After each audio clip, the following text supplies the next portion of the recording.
Vibe blowing at the jack, got the loud jumping at the back. Everything I'm on slack. Everything I do is got the bands jumping at the bag. Vibe blowing at my jack, got the loud jumping at the back. Everything I'm on slack. Everything I do is got the bands jumping at the bag. Another milestone, look at that. Paper boy, got my paper route till I'm 6 down on my back. I'm an old soul like my dad. My old girl still a fan. And yo girl at the live show, so don't act like I ain't the man. I'm kicking my feet up, get frank like Aretha. I'm calm but I'm teed up, just flip me a stack. The re-up just doubled up off of the muscle, I stuck to the task. They see me, I'm troubled, I'm bubbling up till it's stuck. And they want me to stay where I'm at. I'm good everywhere that I'm stepping, my presence is crucial. You know that this shit I don't trend. On a big wave, I'm controlling the tide. Snake eyes when you rolling the dice.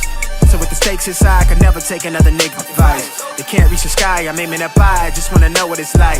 Y'all know what it's like, I come from outside of this. Out the quicksand, I'm the big man, doing big things. Cop a big change, up a state lines, doing stage dives on cam. It ain't no limit to my vision. Check the temp, I'm on fire with it. Got the bands jumping out the bag, Prosecco on ice. I'm nobody nice, gonna run up a check. Demand my respect, I'm doing the most. I never quit, they want me to quit. I'm good as it come, I'm good as it gets. Vibe blowing at the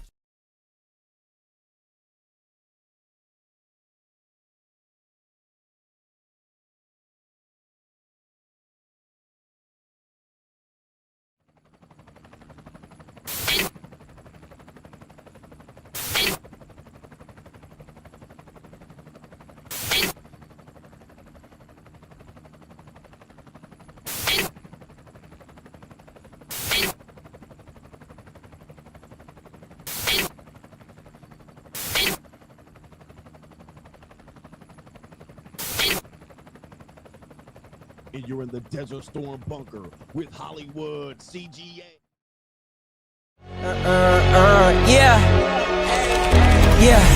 Legends ain't born, they built from the grind. From benches to banners, we sharpen the mind. We sharpen the sword and promise and swore that we going hard and leaving it all on the floor. Hey, yeah, we going hard and leaving it all on the floor.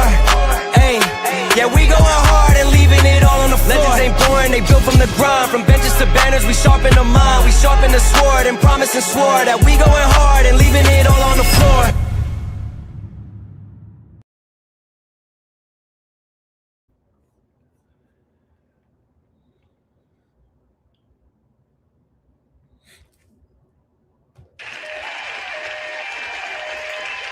What's going on, everybody? It is Coach Greg Adams back in here with another YouTube live stream. Shout out to the Coach Gang. And that's you. For being in here, being involved, and being active on this YouTube channel. And welcome back. The sound effects are live. Welcome back to the internationally known and most respected and well-respected source of entertainment on YouTube, The Boss Up Show, the International Boss Up Show, part of the Free Agent Lifestyle podcast here on the Free Agent Lifestyle channel. You in here with the Bruce Wayne of this ish, the King of Kings, the King of Content, and the Speaker of Truth, yours truly, the Notorious one, aka Mr. Coach Alini, better known as the prognosticator, Coach Stradamus. And you're in Lapu, Cebu, in the Philippines with none other than EWF. That is every woman's fantasy in Hollywood CGA, also known as the whole fucking show. I'm the CEO Nigero of Fixes Binds LLC, the unbinder, the undebatable, the undisputed best entertainment here on YouTube. Did you miss me? You in here. All right. Wait, I already said that. All right. Kevin Samuels called me Senor Gregorio Graybeard. The ladies in Cebu like to call me Mr. Third Leg Greg. Your third leg was just phenomenal. Also, I'm the man with one trabajo. That is the ecclesiastical Mitch Slapper. You're looking at the anointed one in the house. The anointed one.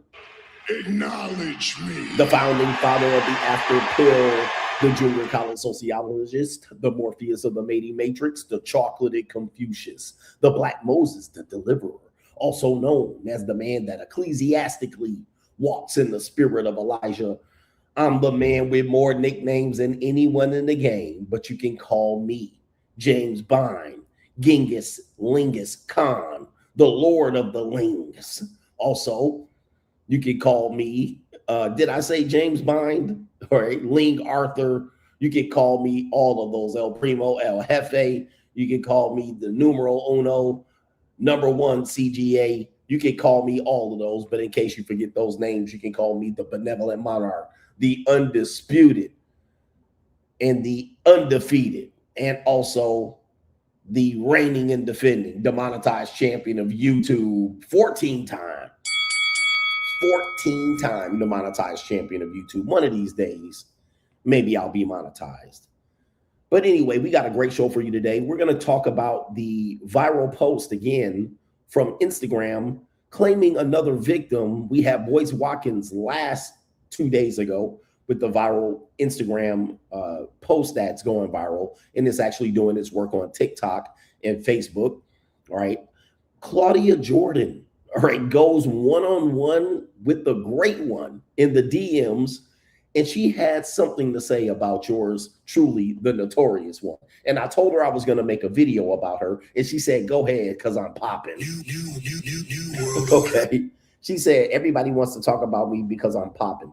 We're going to share some of the DMs that Claudia Jordan was so anxious to respond to every woman's fantasy. New world order. All right, you would be shocked at what has been going on in the last 48 hours related to people being introduced to the tricking lifestyle, the monetized dating marketplace, get 'em daddy season, the Bruce Wayne of this ish. All right, the man who has recognized the cheat code in the dating marketplace, the glitch himself, the Notorious One.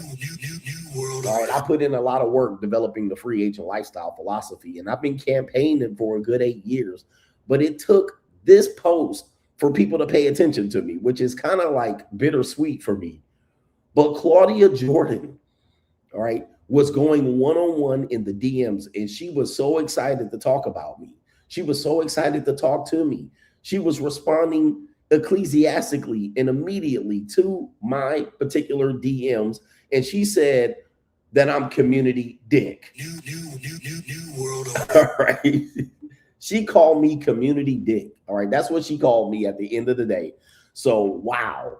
All right. She definitely wanted the third leg, and she was leaking. She was soft and wet. She was leaking. And then she went on to compare me to her boyfriend, in which I had to tell her, well, he's not yours. It's just your turn. All right. So anyway, 52-year-old Claudia Jordan wanted to see what the great one, the Notorious One, was about. We're going to show you she was flirting with me. She was definitely wanted to flirt with me. All right. And she was calling me community dick, but I told her she can go round for round in the ring with the great one. I gave her a chance to go ecclesiastically round on one. All right. With the Notorious One. Anyway, we also have a video of a woman saying, and we may get to it, a woman saying that she divorced her perfect husband. New world order. All right.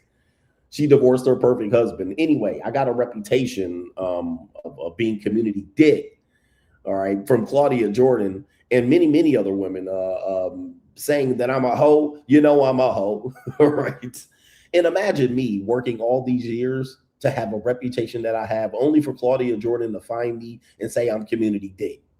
All right, anyway, to contribute to today's show, $, the Notorious CGA. That's on the Cash App. It is Venmo, Coach Greg Adams TV. PayPal is paypal.me/Coach Greg Adams, and that is near the top of the description box on the Free Agent Lifestyle channel. And you can super chat by clicking the link on the top of the live chat. New world order. On the Free Agent Lifestyle channel. I'm pretty sure she wanted a round in the ring with some community dick. That's what she was wanting. She was wanting to see what all the fuss was about, why all these girls are ecclesiastically looking excited about community dick. She wanted some. That's what she wanted.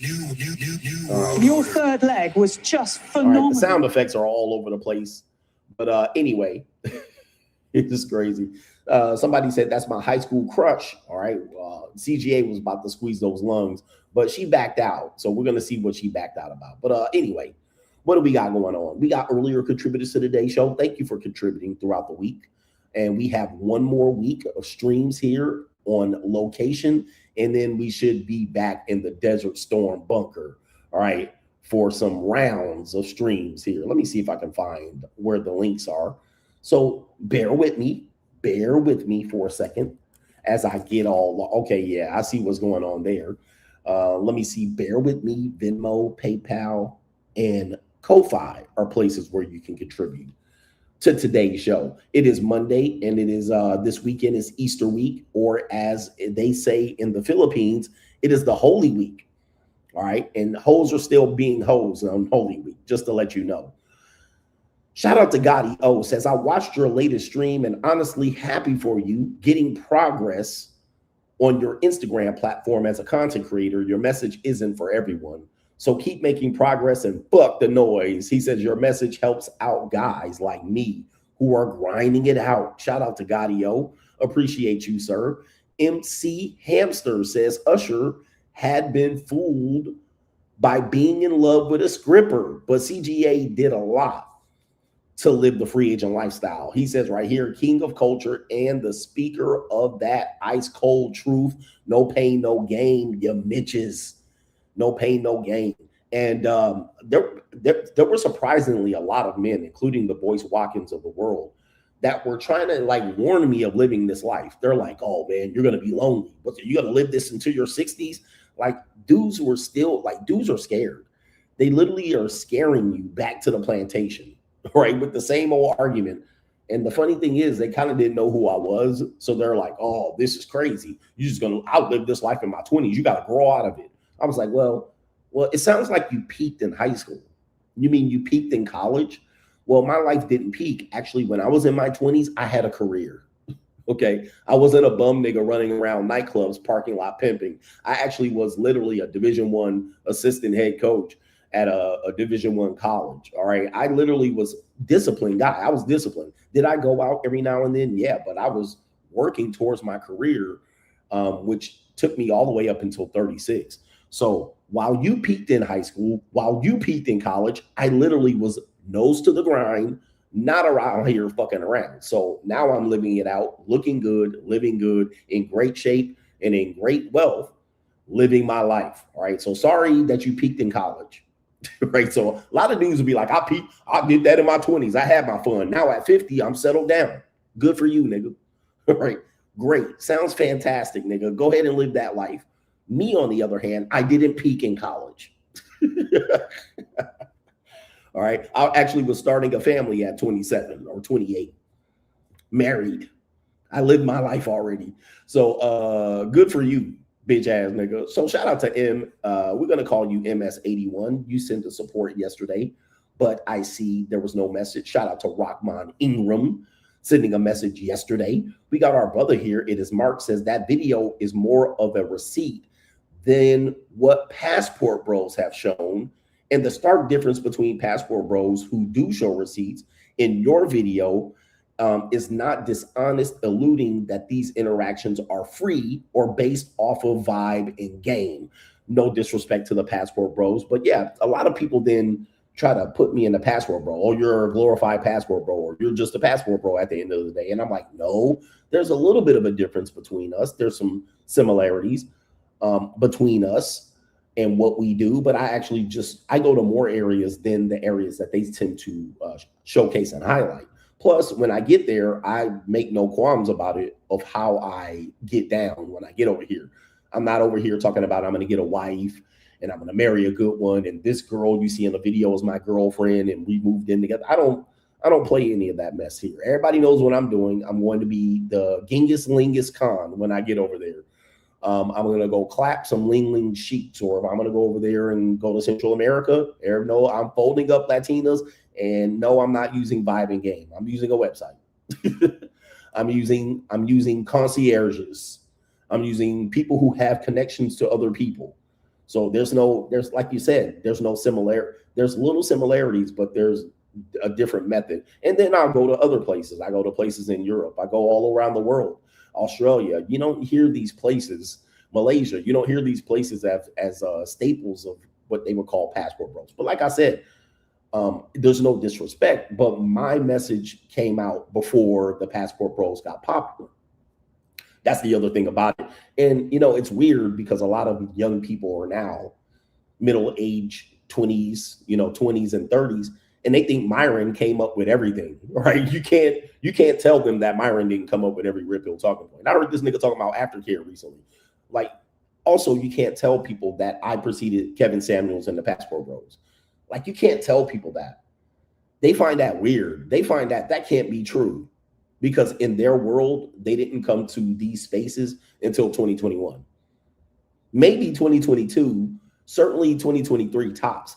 So by that time, I was fully demonetized 14 times. By 2023, I was buried in the algorithm. So in their world, those people are their gods. Passport Bro is a household name.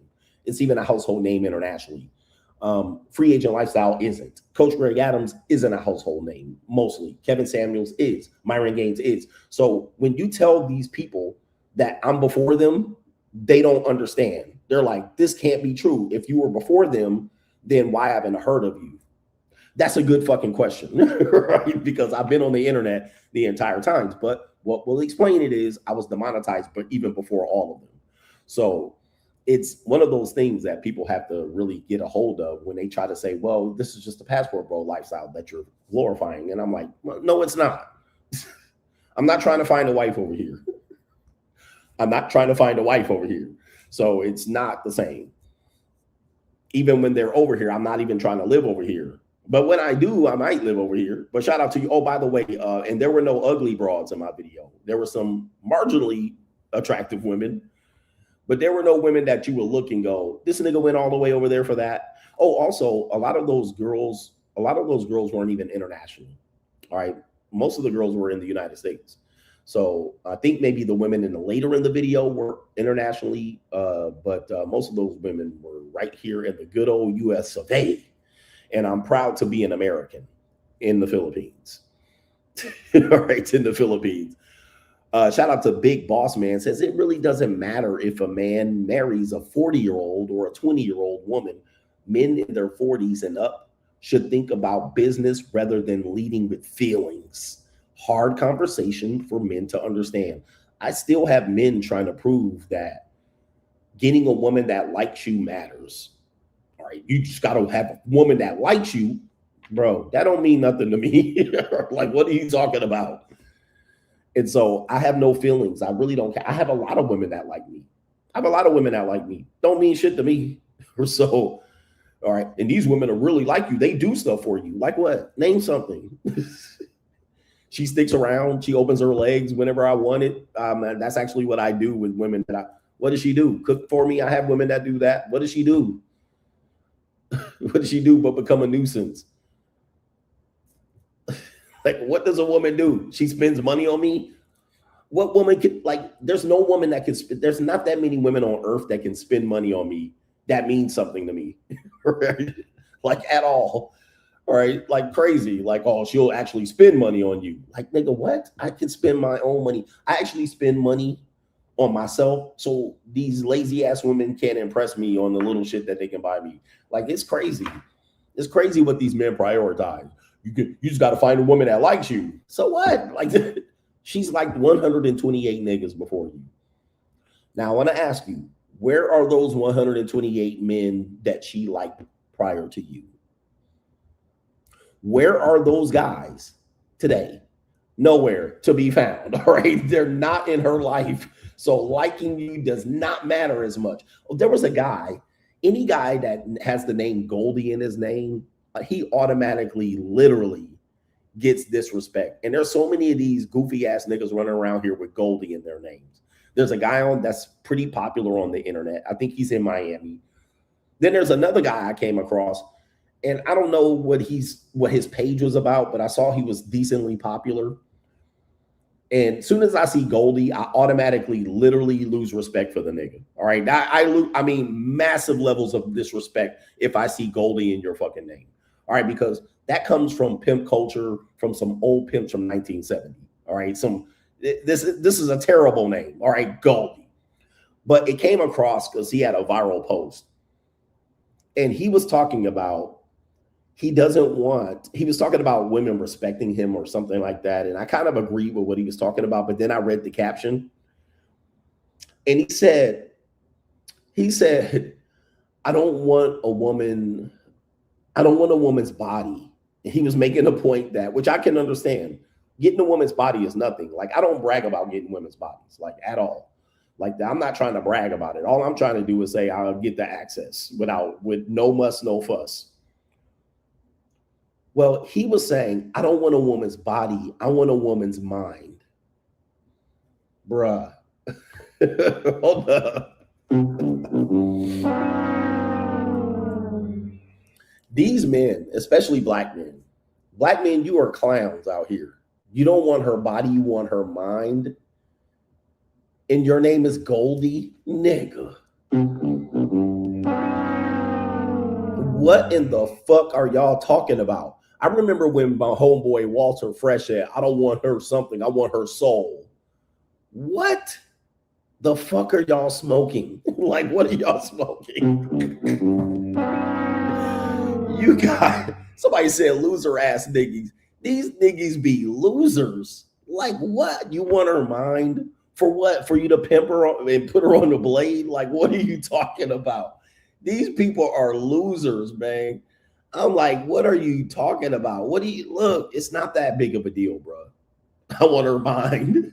I don't want her body. I want her mind. To me, that sounds silly. All right, that sounds silly because I've had like 40 years of experience with women. Bro, that don't mean shit. That doesn't mean a damn thing. It might make her do something that she wouldn't have done for somebody else that she really don't care about. If you got some mind control over the bitch, I got her mind. I got mind control over a bitch. All right, you know, okay.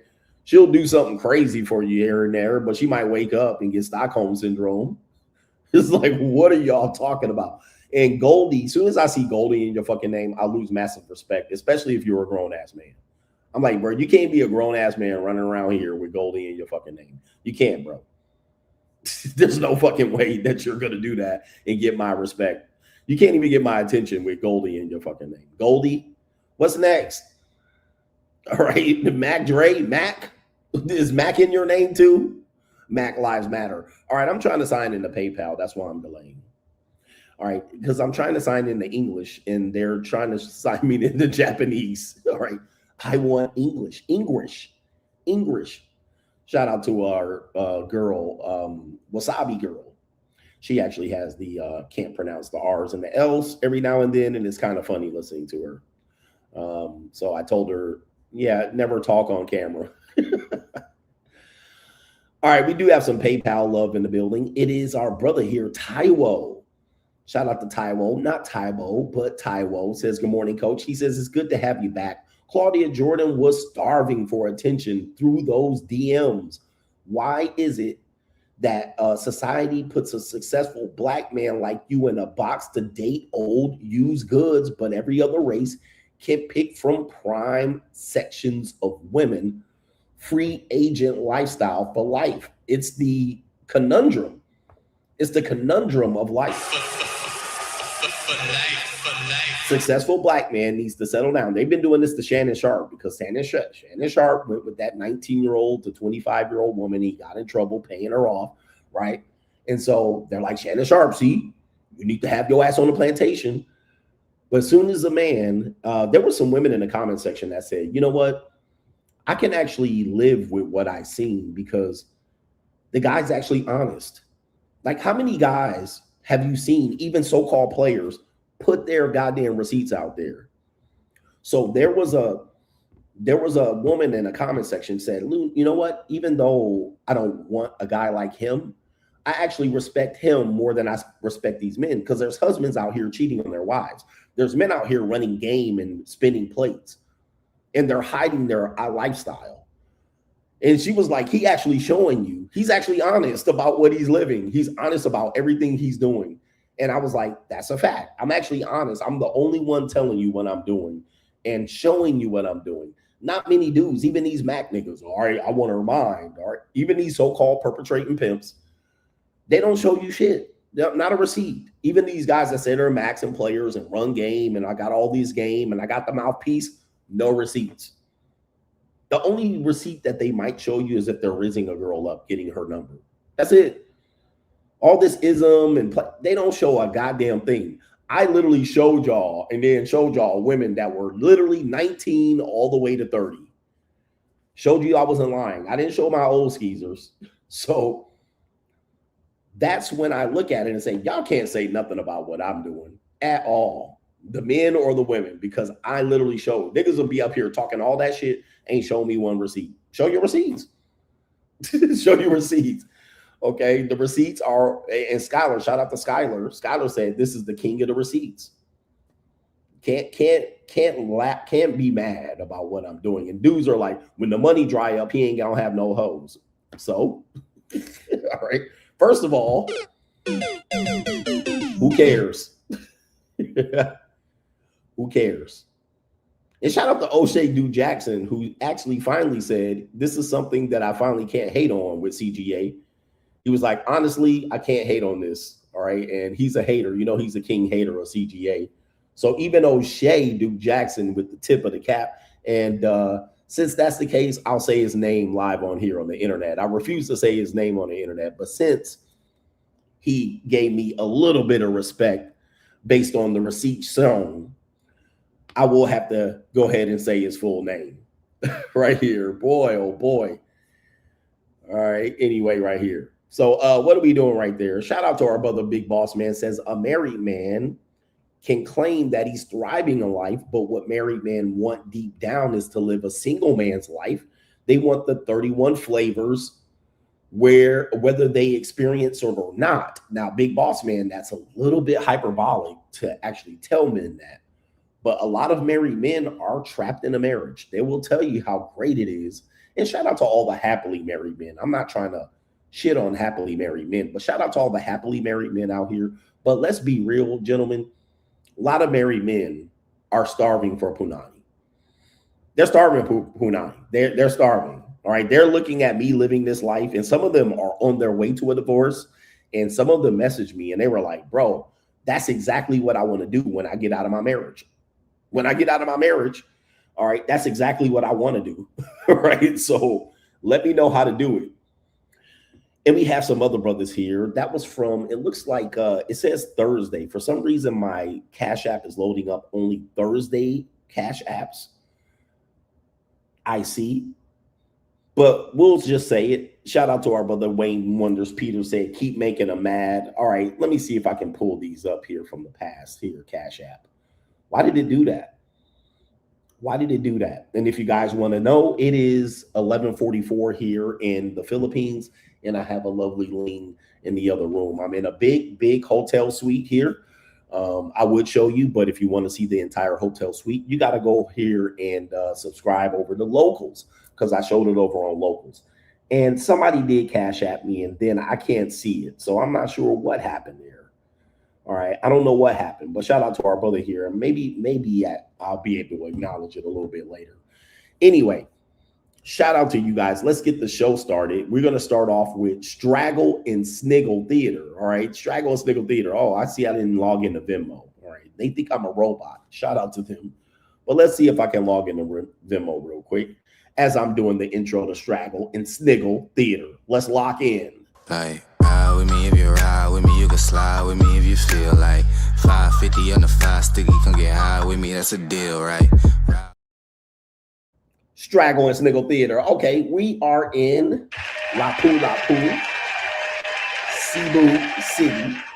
It's outside of Cebu City. It's in the resort in Cebu City. But shout out to y'all. We'll do a little bit of a warm-up with Straggle and Sniggle Theater. We'll get the ecclesiastical show going and go from there. All right, where are we at? Okay, so we got Straggle and Sniggle Theater. We have a woman who is apparently getting some information about how her kid views her when she puts on her makeup and wig. All right, so let me see if we can pull this up. For some reason, where is it at? Come on, man. All right, y'all messing up my show. All the timing on my show. All right, we're going to do this live. All right, what is going on here? All right, I had it all set up for you, and now it's a mess. All right, so give me a second here. I'm going to have to figure this out on Straggle and Sniggle Theater. We were going to do this. Okay, it's a TikTok video. So when I click share and go to the video, it doesn't pop up. Okay, I did have it right here. All right, we'll do it live, y'all. All All right, so it says right here, kids have no filter. So this kid is going to give her mom the assessment of what she thinks the mom looks like in full hair and makeup. Okay, so here we go right here. Let's play the video. You look like a boy because you got all that makeup on. For real? Yeah. You think that? I look like a what? Boy. You think so? Yeah. You don't like the makeup? I like it when you look like a boy. Do y'all think I look like a boy? All right. You said whatever? You look like a boy because you got all that makeup on. For real? Yeah. You think that?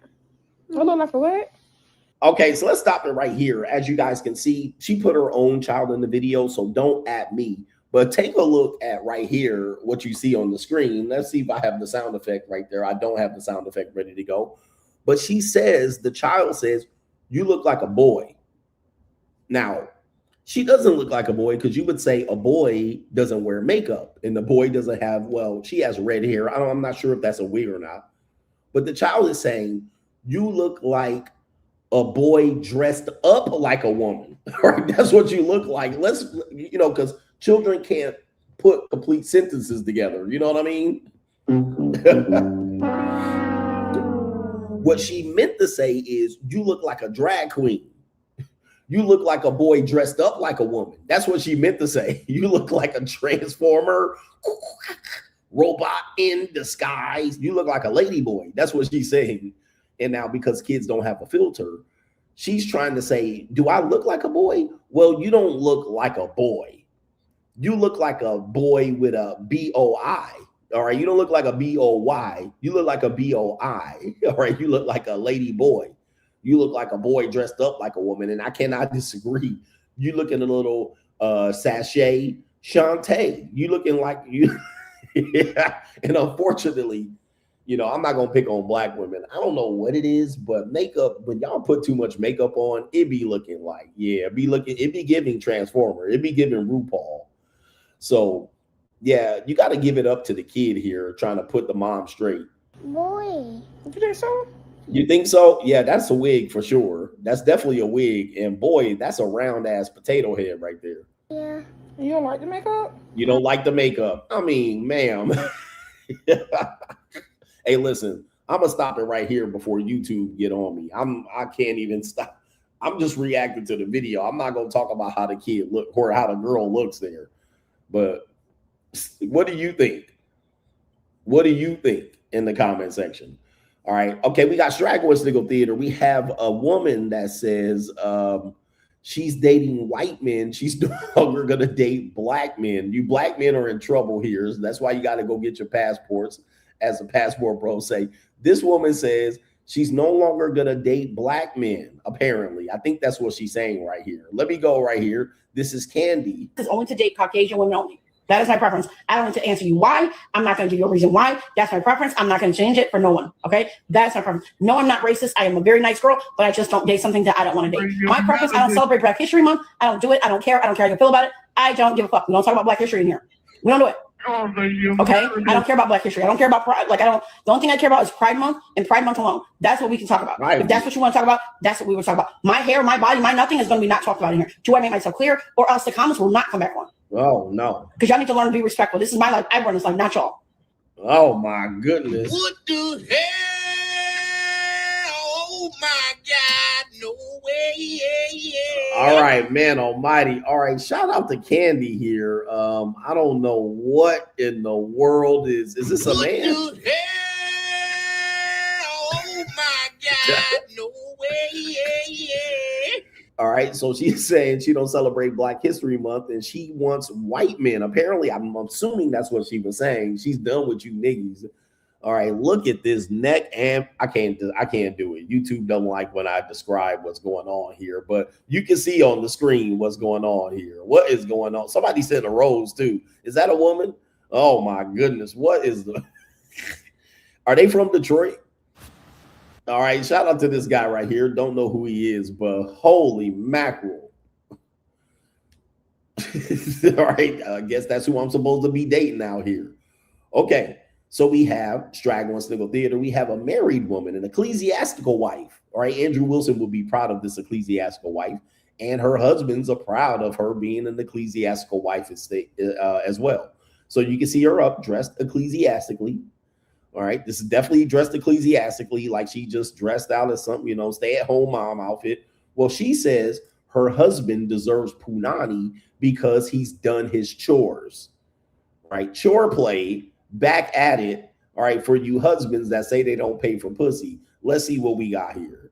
When you had a work dinner and you come home and your mans did everything. He did everything. He bathed the kids. He put their asses in pajamas. He put them in their beds. He fed them. He did the laundry. He did it. Oh, he did it. Oh. I walked in the door. The man started running my bathwater. I'll be god damn it if I don't give him another baby. I'm just kidding. I'm not gonna do that. But yeah, I just love that for me. He's a good man. He's a good man, Savannah. He's a good man. Oh my. Oh, the humanity. All right. Ugh. All right. I can't describe it. Alice the Goon, somebody said here. I didn't say it. Chore play. And shout out to him. He probably done that once in 2 years. And she was like, my punani is wet for this man. I'm going to give him another baby. I'm going to open my legs. That's what it took for him to run the bathwater and do chores. He did the laundry. The bar is in hell.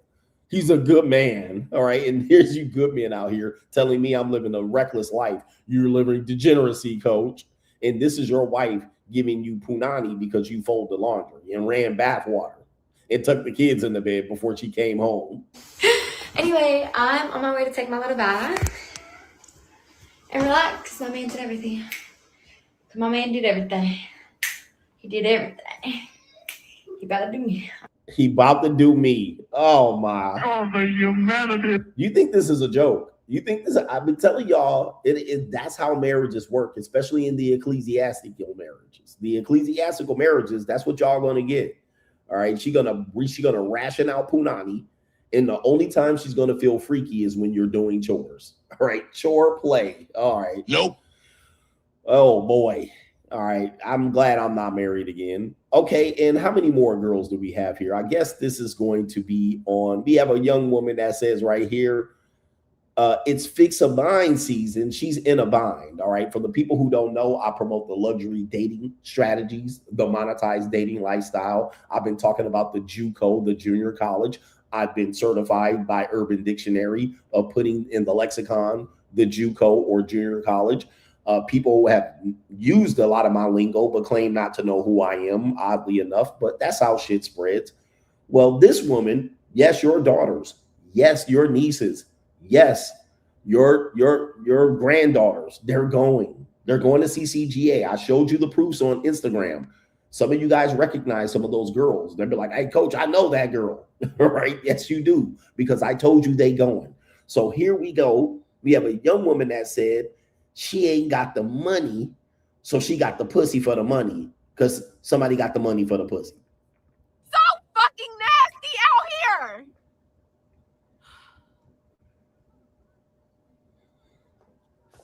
I gotta get this money by tomorrow. By tomorrow. Literally by tomorrow. I have to get this money by tomorrow. If I don't get this money by tomorrow, like I don't know what I'm gonna do. Oh, for real. Yeah. For real. So tired of being broke and working my ass off. I'm working my ass off and I'm still broke. Like, yep. Bitch, look at this shit. Look at this. Look at this. This shit Yeah. is nasty. I have to get out of here. I gotta get this money. Like, She gotta get. I'm in a bind, Nate. Hey, taking a look at what I'm looking at, I think I can fix that bind. I'm in a bind, Nate. I think I can fix that bind. And y'all men cannot be mad when I fixes that bind. I'm in a bind, Nate. Okay, that's a nice looking. I mean, she looking crazy here, but I think I might have a couple hundos for that. You know what I mean? I might have a fistful of 20s for that little girl. I think I can fix that girl's bind. All right, and y'all gonna be like, Coach, you You had to pay for it. You tricking. Yes, I did. All right. Yes, I think I can look at her. All right. That's what she gonna be looking like when I'm digging her out right there. That's what she gonna be.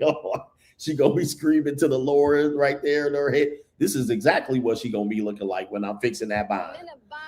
All right. She gonna be hollering and screaming like a pickaninny, just like that. All right, mad as a motherfucker. She gonna be crying in her car driving back, limping. All right, but I think I might be able to fix that bind.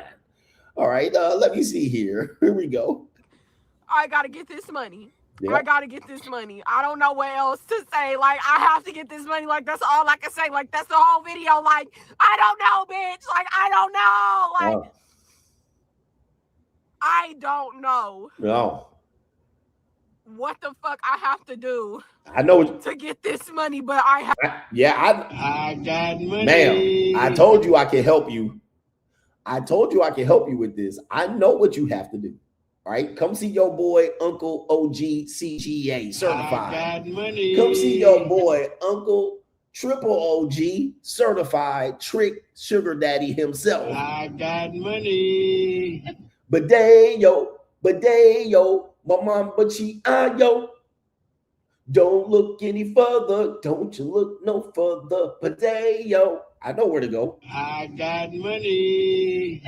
I'm gonna leave you leaking, and you're gonna have a couple of fistful of 20s, if you know what I mean. I smell pussy. It's gonna be for one day. I can't fix the entire bind, but there's some things that I can do. But if you notice on the video, what she put on the caption says, "I'm a young hoe. Yes, I'm crying about everything." I told you, bro. I told you they're gonna be out here. Hey, what did I tell you guys? That the Fixes Binds LLC is gonna be in business. Don't be mad at me because I'm fucking with your girlfriend. I'm gonna pick your little girlfriend up. I'll bring her back. You can babysit her the rest of the week. I just need her once, nigga. All right, but you can babysit her because she really likes you, sir. But you can't really fix her binds. All right, she gonna need to eat at some particular point, and she gonna have lofty goals at the end of the day. So shout out to her right there. Binds can be fixed, certified binds. All right, that's Straggle and Sniggle Theater. Like, ride with me if you ride with me, you can slide with me if you feel like 550 on the 5 sticky, come get high with me, that's a deal, right? The world only moves. The world only moves for those who take control and force it to respect them. If you're not building, you're declining. If you're not growing, you're shrinking. If you're not winning, you're losing. Every man has two choices. Be the hunter or be the hunted. Be the man who writes the checks or the one who waits for payday. Success is not given, it's taken. Wealth is not stumbled upon, it's built brick by brick with discipline and vision. The time for waiting is over. The time for hoping is gone. Now is the time to move, to build, to dominate. A man without money is a man without options. He settles for scraps instead of commanding the feast. The weak begin, the strong take, the poor complain, the rich strategize. The ones who hesitate get left behind. The ones who act become legends.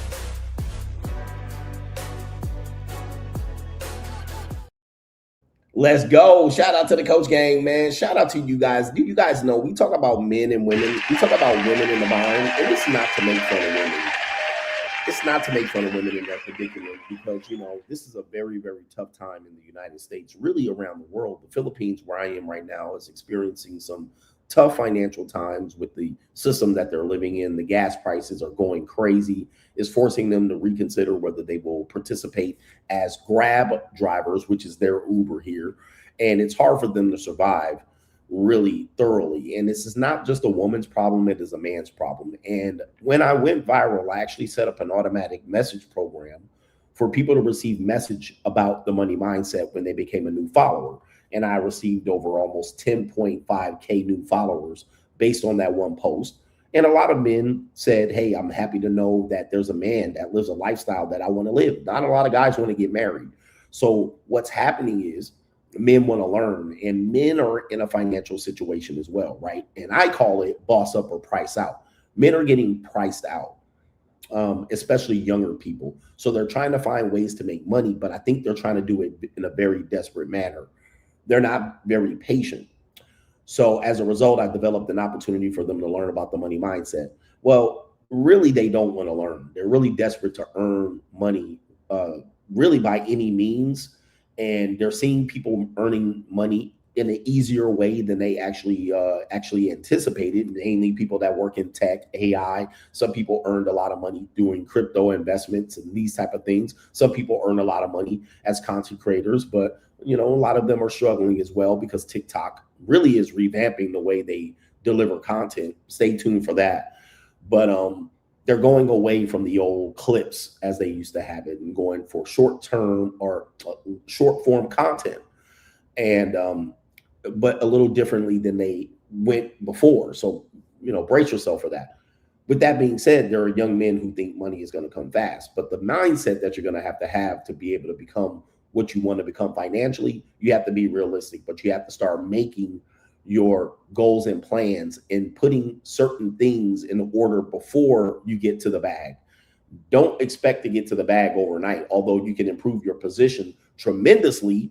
Don't expect to obtain massive wealth overnight, especially when you're young, because you haven't done the things that you need to do, right? You haven't got rid of the people in your life and sacrificed the people in your life that you need to.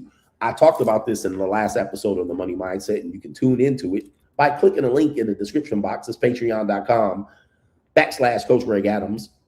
We have 152 money mindset streams that you can listen to. You're not going to listen to all of them, even if you just apply for a month, but you can get in there, dig in, pause, and get into the money mindset, because really people are looking for answers, but the answers are right there in front of you. It's just you actually implementing them. And I'm keeping you focused on a weekly basis with my webinar, The Money Mindset. You guys can join because it's the biggest thing going with the Coach Gang. If you're not a Money Mindset member, well, really too bad. I mean, you're missing out on some great information that at some point I'm going to wake up and wipe the whole Money Mindset off. Meaning, like, I'm still going to have the group, but all the episodes are going to be gone. So you're really missing out on the opportunity to get that information. And then all I'm going to do is repackage those episodes into something else. All right. So I would get on it now. All right. Before I just wake up. Because then one of these days I'm going to just wake up. Right. One of these days I'm going to wake up and I'm going to just be like, all right, nobody getting no past episodes. All right. You only get in the future episodes. So there's a lot of vital information about direction that you need to take regarding content creation, regarding the mindset that you need to have, regarding the steps that you need to take in order to prepare yourself to earn large amounts of money, and also related to great financial information, repairing your credit, getting your credit to the position that you need to. We're discussing real estate over there, AI, tech industry, tech jobs. We cover the gamut over there. Check it out. Because after 30, there's no more handsome. There's no more she likes you for you. You either rich or broke. That's all it is. All right. You're either going to be rich or Mickey Vicky broke. Now, the people that say that are Money Mindset members today, you're already grandfathered in because you took the leap of faith and became a Money Mindset member when it began. So you guys will always be a part of the legacy group, which means in effect, I'll keep you guys at that level forever, meaning that you'll still have access to the older stuff. But when I say I'm going to make a change for the Money Mindset, we're talking about the new people, the new people coming in. And if you are a Money Mindset member at the $50 level, which there are, sometimes a seat opens up every now and then, you can get lucky. You guys have been forever grandfathered in. All right. So lucky for you. All right. It's good to be early to the fucking show. Let me get some other people here who have contributed to the show. How about we do that? Shout out to our brother here. It is No Government Name from the DMW. He says, remix that NWA song and tell Claudia it's plain to see. You can't see me because I'm a free agent for life. It's plain to see. You can't see me because I'm a free agent for life. Man, people really want to talk me off the ledge. Claudia Jordan literally tried to talk me off the free agent lifestyle, trying to offer up that bum old punani. Okay. She trying to, like, if you give me a chance, I'll show you there's some real good women out here, Claudia Jordan. Shout out to Miles C. He says, I'll try to keep it PG-13 for YouTube, but from your global travels, which women would you say has the most loose punani? You might have to do a more detailed analysis on locals for us. Well, white women are not as tight as, you know, you would think. But yeah, I mean, the Asian women got it locked up. They got the vice grip. They got the vice grip. Asian women got the vice grip on in general. All right. Everything's general. But Asian women got the vice grip hold on the deal's neck. All right. That's one of the best features of the Asian woman, because they got that vice grip. Unfortunately, when it comes to loosies, when it comes to women that seem to not be as tight, all right, where you could just fall in, I'm gonna have to give it to black women. And I know y'all gonna say I'm shitting on black women, but unfortunately, and I had the 31 flavors. I've had the 31 flavors. I done banged almost all kind of women that you can think of, and I ain't trying to brag or boast. And sorry for the advertising here. But black women, and then I think white women come in a close second. All right. Gorditas might come up in there too. All right. But anyway. Okay. But somebody said Mexicans. I mean, there's a case for that. There's a case for that. I can see Gorditas. They easy to slide up in. They still up the easy to slide up in Gorditas. But for sure, Ling's got the tightest punani. There ain't no question. On the planet Earth. On the planet Earth, Ling's got it not even close. It's lock, stock, and barrel. There was one I had so tight. I mean, it was like a vice grip yelled up in there, and she was excited, ready to go. All right, and she had the tightest. I was like, golly. All right, and she was in, I think I had her in Bangkok. Golly, I was like, this thing is. All right, anyway, shout out to Miles C. I'm gonna have to keep it easy, PG-13 version. But Asians got the, even in American Asians got it. It's the tightest anyway. Shout out to our right there.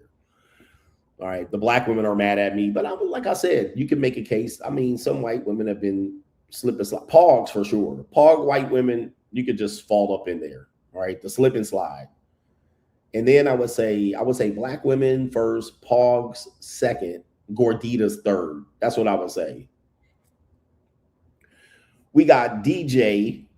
He said, shout out to the coach. Last week, I had a 3-hour conversation with my step granddaddy, second wife, 3 kids from 3 different men, and the daughter has 7 kids by multiple men as well.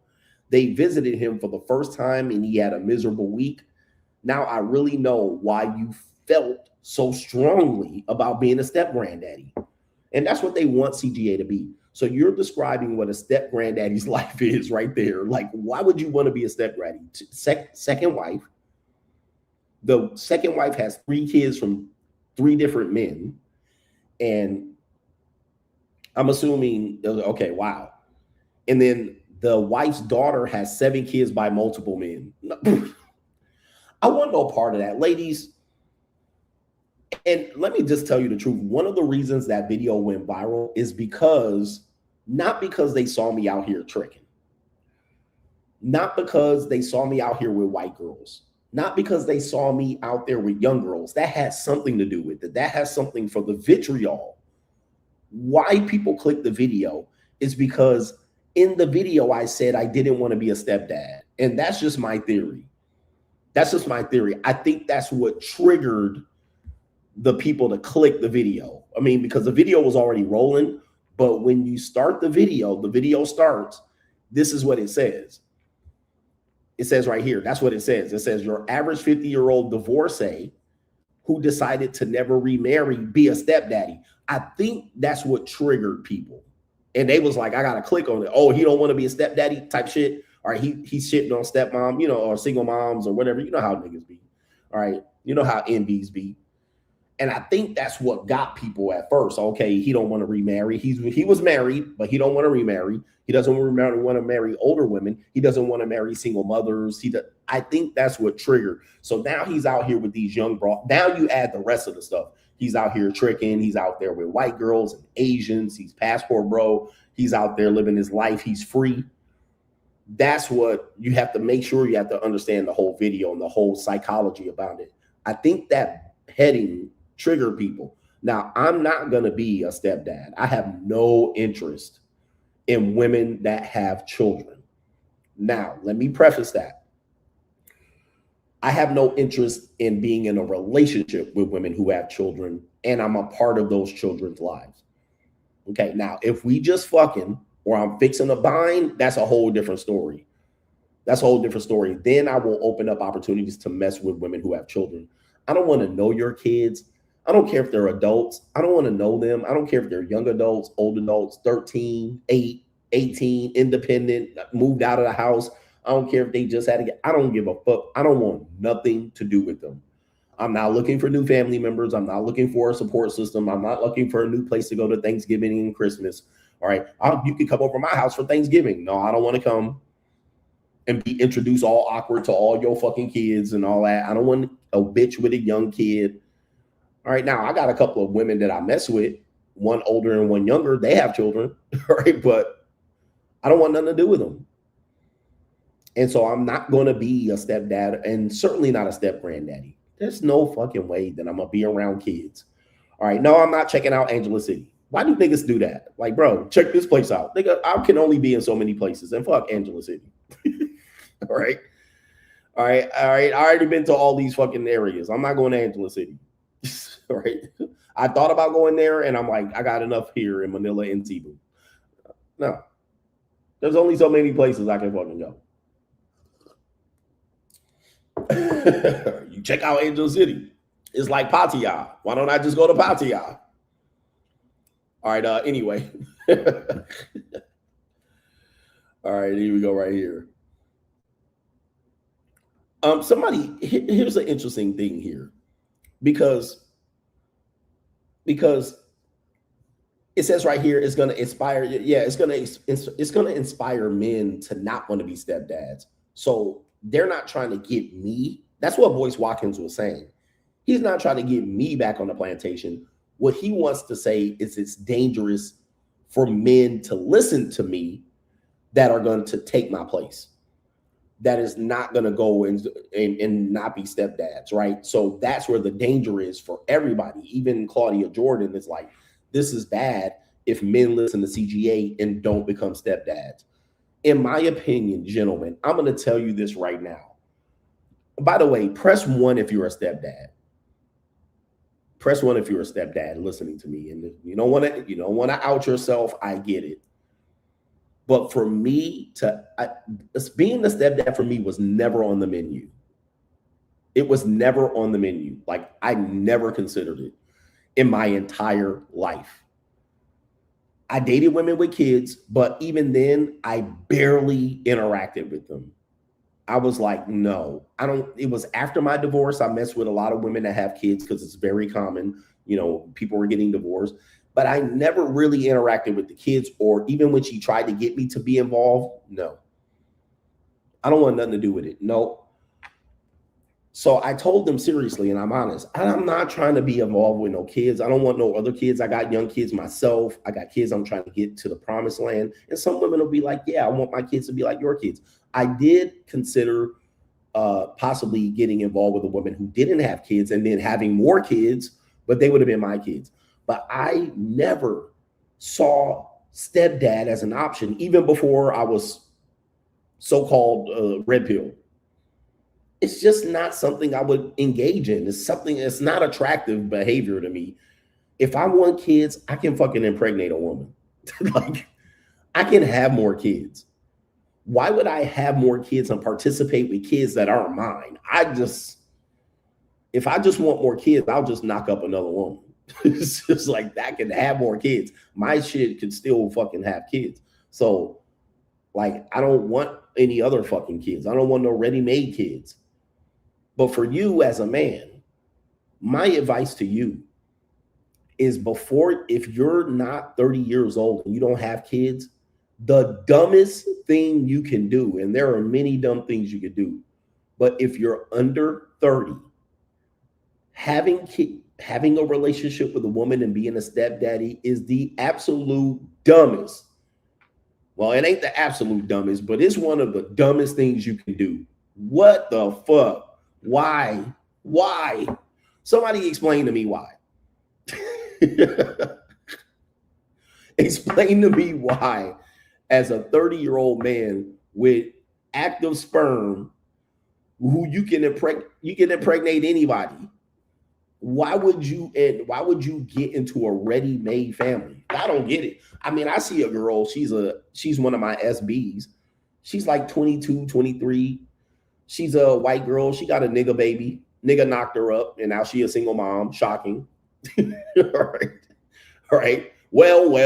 All right. Now I'm looking at her, and I didn't know about it until she followed me on Instagram. And I was like, oh, that's one of my SBs. And I clicked on her story, and she got a half breed, and she a single mom. I was like, well, go figure. All right, but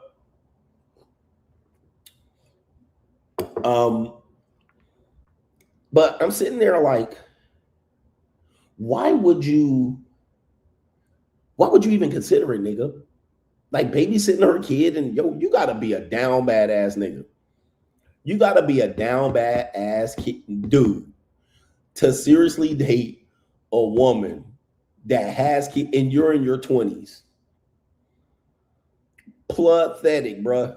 Type pathetic in the motherfucking comment section, right? Is she that hot? Well, she good looking. She good looking. She's young and good looking, you know. I mean, for an older man, anyone that's young is decent enough. Ask Patrice O'Neal. But yeah, she good looking. She good looking. Like she get a lot of attention when she out. So anyway, pathetic, bro. Like for me, it's not even an option. And it wasn't even an option before I got married. It wasn't an option after I got divorced. It wasn't an option in this last 10 years of the free agent lifestyle. Never, ever, ever did I consider, ever. I'm being serious with you. Never, ever have I considered ever being a stepdad. Hell fucking no. It's not even worth it. Dude, I can do a whole bunch of other things with myself than to marry a woman that got fucking kids already. I don't care if they're adult kids. Well, they're adult kids. They ain't yours, dude. A woman is almost always going to be more attached to their adult children than fathers, right? So fathers, when they have adult children, especially if the dad is not with the mom anymore, they kind of leave dad alone. But around holidays, the kids, when they're adults, the mother plays a good role with the kids, right? They're still kind of a home for them, and they come back for holidays. And the mom, you know, when the kids get married, the mom is over there rushing over to the grandkids. So, you know, the grandkids come over to grandma's house. You know, the mom's playing an active role like that. No, fuck that, bro. I'm not gonna be with no old broad just because she got adult kids and her fucking grandkids coming over and shit. Hell no, bro. And that's you. No. Absolutely not. And I would actually implore you guys to use the same philosophy and save your motherfucking self, bro. Save yourself. All right, we do have some people here that have contributed to today's show. Save yourself. Step granddaddy. Hell no. Shout out to Snaptech Fix says she looks absolutely blown out. Talking about she only wants white men, but question is, do they want her? Well, looking at her, you can see possibly not. He says, looking like she's breaking scales and mirrors, take me out with the Reverend X. Well, I'm on a different sound box, so I can only have my Reverend X lined up. But look, if white men want her, they can have her. I have no problem with her interracially dating. JC says Chris Brown going viral for tongue kissing a niggy's wife in front of him for the world to see, yet everybody has smoke for you, coach, for trying to get an honest piece of side nookie, for sure. Yeah, man. You know, they want the women out here being free and independent to date who they want and date whoever they want. But now when the sugar daddy come on the other side of the camera and show his face, right, they're like, oh. And then I'm not the average typical guy, right? I'm not an ugly ass nigga. I'm not fat, not a shape. So they're like, Why he out here doing it? You know you could get a woman to give it to you for free. I don't want it. There's always strings attached to free pussy. So I don't want a woman to give me free pussy. I mean, meaning that, like, if she gave it to me, she's going to have to leave right afterwards. Like the other girls have to leave when I give them the money. Right? And I don't want to have that weird discussion about it where she's going to be like, well, I thought we had something. Bitch, don't be giving me lost leader pussy out here. Look, if you come over here as soon as I nut, you got to leave like the other girls I gave $250 to. Like, that's the rule. All right. I'll let you stay if I want to, but sometimes I want you to fucking leave when I want you. It's Thursday. I don't want to talk to you. Just come in, go upstairs, let me get that nut, leave. All right. That's what everybody does. But for some reason, when she gives it to me for free, she wants to stick around and talk and spend a night and then bring her weekend bag. Get the fuck out. All right. No, bye. All right. Conversation over. See, I can be emotionally detached when I pay. When I pay, I can be emotionally detached. Now, sometimes I can be emotionally detached with women that I don't pay, but it's a gamble. It's 6-7. How do young people say? It's a gamble. It's like really a 50-50 proposition. Sometimes a woman knows the game and she'll come over and drop some off and leave. All right. Sometimes they play the whole, well, I don't realize. I thought we just were working towards something. And I thought maybe there was a connection and I want to see if I can open up. Right. They're trying to give you some lost leadership. Look, man, it's time to go. Time to go, bro. Get out of here. Get the fuck out of here. All right, go. All right. I don't dislike you or anything, but I'm emotionally detached from you. And this is the way I can get around it. I don't want any emotional women. All right. Anyway, enough about that shit. Shout out to our brother Bronx King says there's a reality show where the boyfriend said he doesn't enjoy sex with Claudia. He says, you don't want that, coach. A boyfriend on a reality show said he didn't enjoy sex with her. We're going to have to pull that clip up. She probably boring in bed, which most women are really not doing anything in bed. So I don't even know what's going on there. Bronx King said the reality show, her boyfriend says she doesn't enjoy sex with Claudia. Yeah, Claudia seemed like she a bum in a bed. Most women don't do anything in bed. I know you guys think that they're all here. Well, she gives this guy better sex. Mostly nastier sex. It's not better. It's just nastier. But the funny thing about it is, how do you know what the other men are getting? All right. The dude be like, when you don't pay, she gives it to you better. Okay. Have you paid before? How do you know? How do you know she gives it to this guy not enthusiastic? And you can't take her words for it. She's going to tell you, have you ever talked to a woman about her getting smashed? All right. And you were like, well, I know you was with that other dude. I know you was with Tayshawn. And you're going to tell her that she was with Tayshawn. And then she's going to be like, yeah, I was with Tayshawn, but it really was nothing. It really was nothing. We really didn't have anything. And, I went to him and, I was horny once and I went over to Tayshawn and, I let him slide in the head and it really wasn't that big of a deal. Never listen to this gentleman. She's lying. She's lying. Tayshawn had her like. Let me show you what Tayshawn had her like.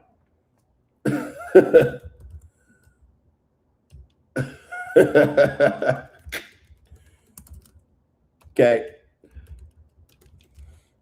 What was that movie called? Let me see if I can pull this out without getting censored on YouTube. Let me see here.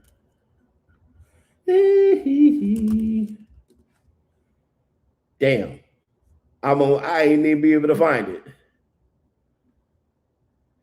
Let's see here. The wrong thing's coming up. This is the Philippines. This is the Philippines Google. It's a little bit sanitized. All right, anyway. God dang, I can't find it.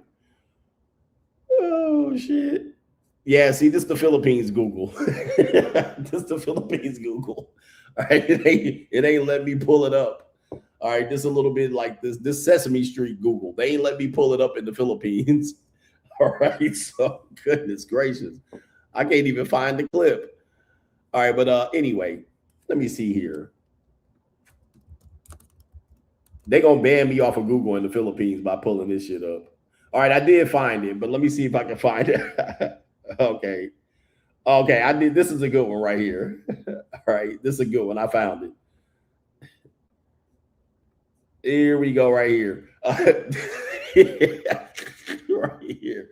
This is what she say. It was nothing. It wasn't a big deal. All right, yeah, he hit, but he only lasted 5 minutes. All right, this is what she was looking like when she was getting smashed. All right, because dudes will say that. Well, she gives her a genuine burning desire if she really likes you, and then you be like, well, what is she giving the sugar daddy? Oh, she not giving him genuine burning desire. How do you know? Because when the women are with me, whether I pay or not, they still gonna look like this. They still gonna look like this. All right, they ain't gonna come out. They coming out all looking like that. Not of them gonna sit here and be like, oh, and just cash in the check. All right, they all about to get cracked just the same. All right, anyway, so never let a woman tell you, well, he did this and I just laid over there and did the job and I was super bored. No, you're not. No, you're not. All right, not with CGA. You getting cracked when you come over here. You getting hair pulled and choked, all of that shit. You getting 25-minute rounds. I'm sweating on you. You're going to have sweat coming down my forehead into your eyeballs. All right, when you holding on to my back, it's going to be slippery. It's like going to be, you getting guts, you getting the insides pushed to your esophagus. All right, you ain't getting no just, let me mail it in and collect my money when I pass go. No, you getting rearranged, cheeks clapped. All right, that's what you getting. All right, all right. That's how you gonna be looking in the middle of it. Oochie ouchie in this mug. All right, you getting smacked on the ass, all of that. Hair weave pulled back. All right, smacked on the face. All right, dick on the forehead. You be like, oh Lord, I'm making my money on this motherfucker. Good Lord, Jesus, you gonna earn that money. You gonna earn that money. So dudes will be like, oh, he don't give it to you. They don't give it to you like when they really like you. Don't matter. She's still gonna come out looking like this. All right, hair sweated out. Hair sweated out. You're gonna have to comb your hair. And bitch she'd be like, oh, I forgot my comb. All right, I ain't got one for you, baby. All right, you're gonna have to walk outside like that. You better bring a comb when you come to my house. Yes, indeed. Oh shit. These people out here, I'm like, how do you know she ain't getting her cheeks clapped? Well, she told me. Never listen to that bullshit.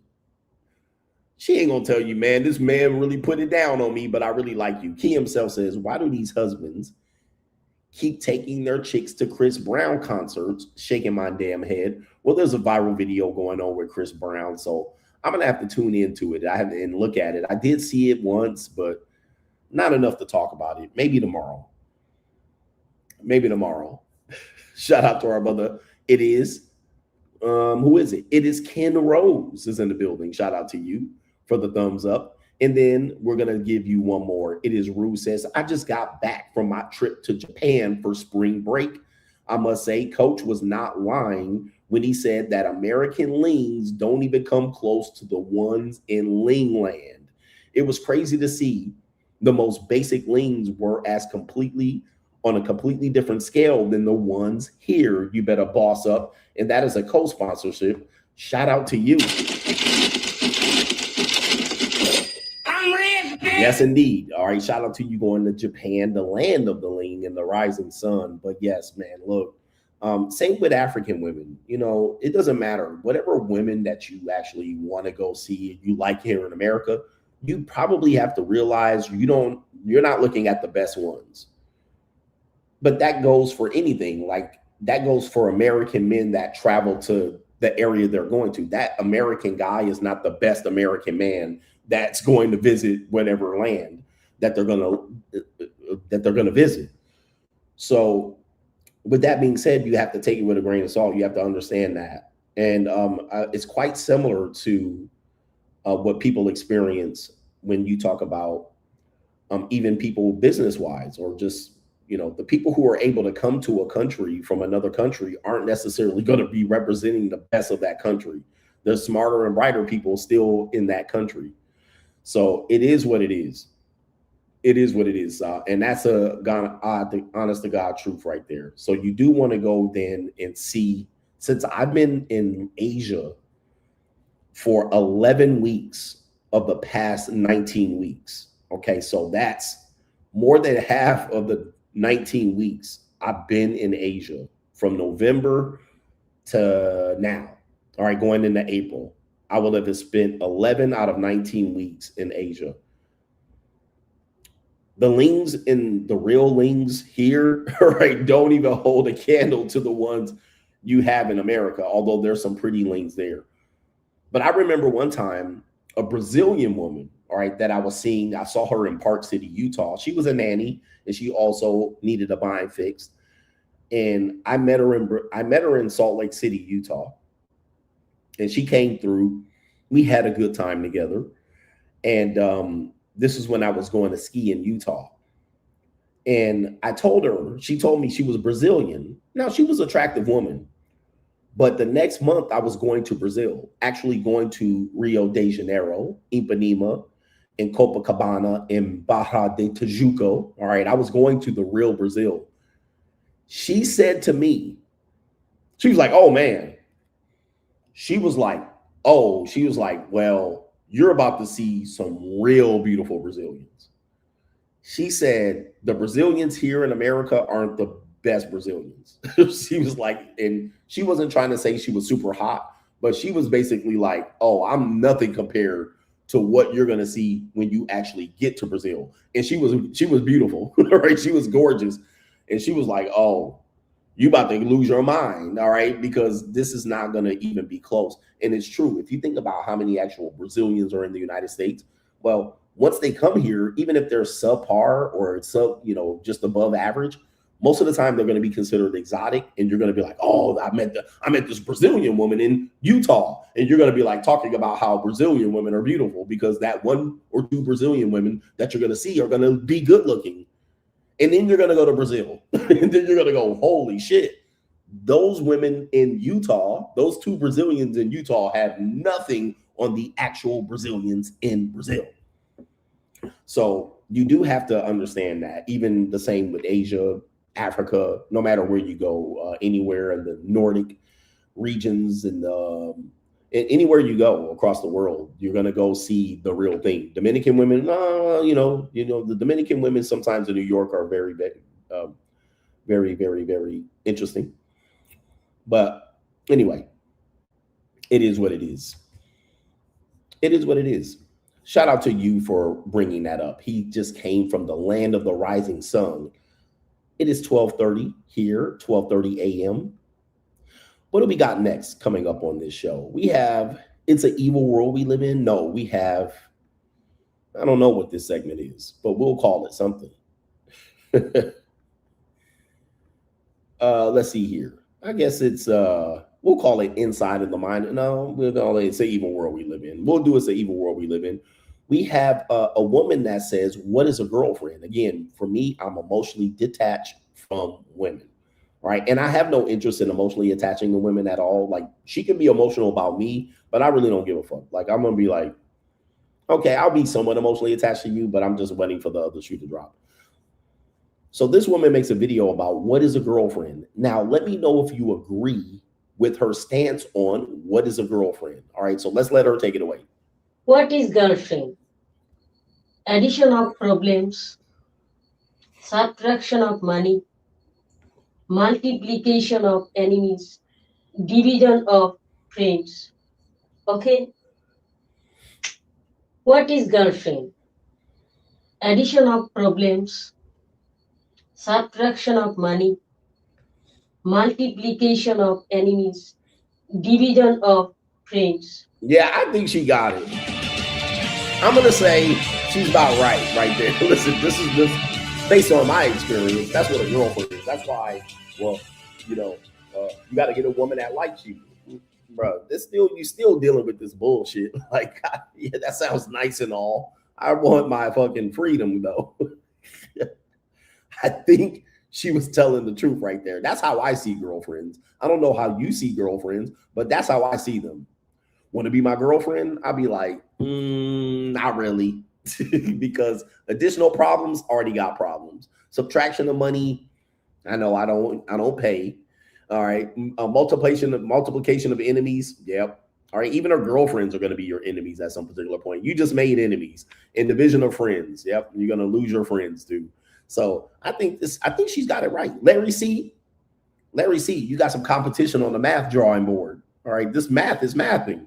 All right, somebody say E, all of the above. All right, that's what she is. All right, and that's just the tip of the iceberg, as we call it.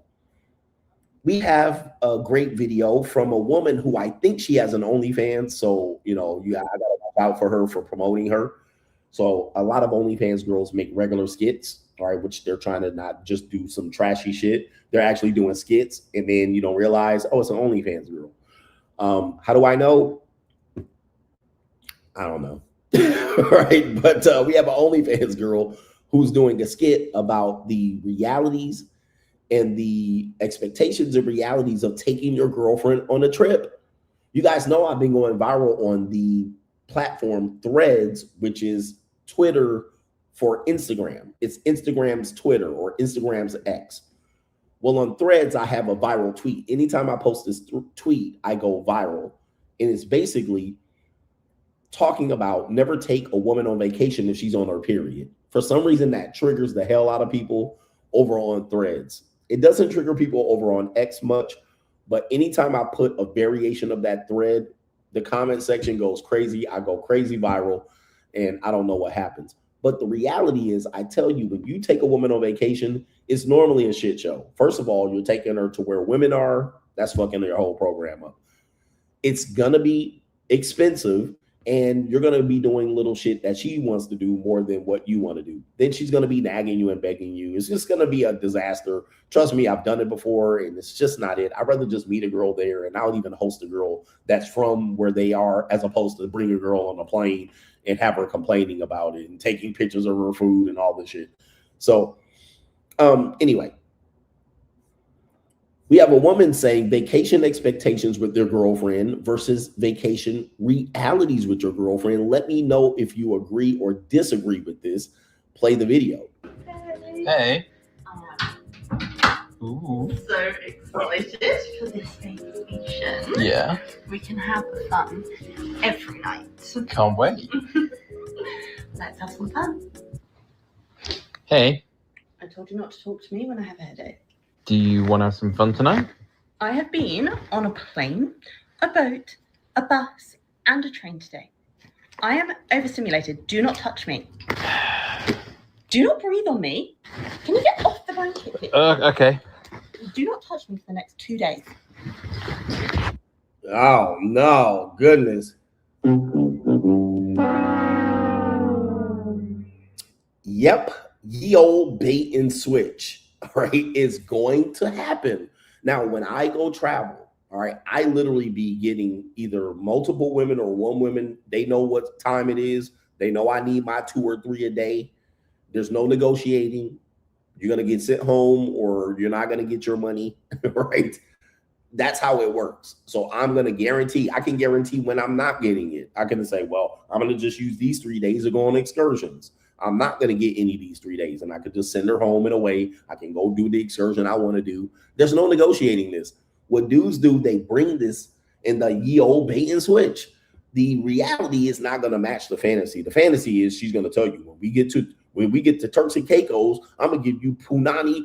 I'm going to throw it on you. I'm going to put it on you. We're going to stay in the room all day and fuck. You go on vacation. If you stay in that hotel room all day waiting for sex, she going to clam up and dry up. She's going to say, why we don't go here? Why we don't go do that? I want to go look at knickknacks. I want to go do that. I want to go on this excursion. I want to go get croissants. I want to go see this landmark. Then she complains. It's hot. It's sweaty. I've been sweating all day. I just need to take a shower. Let me take a shower and a nap. Ye old negotiation. Ye old bait and switch. All right. So I know this. And don't get the whole she's on her period. Oh, my period just started. We can still enjoy the vacation.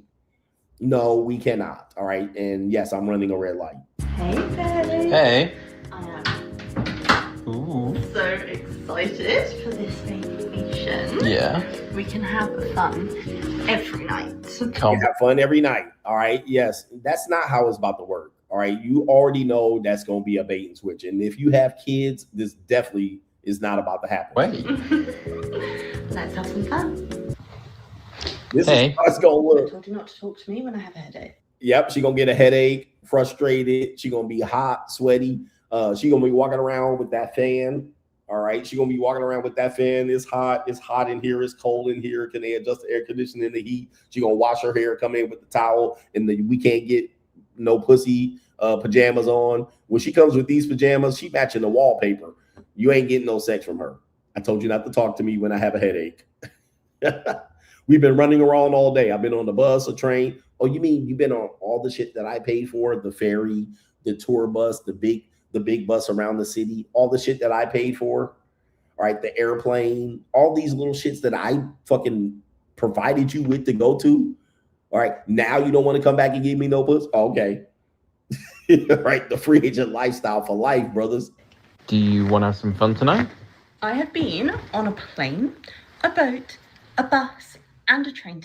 And look, she don't got her red hair. You know, redheads, when they don't have makeup on, they look like the Undertaker.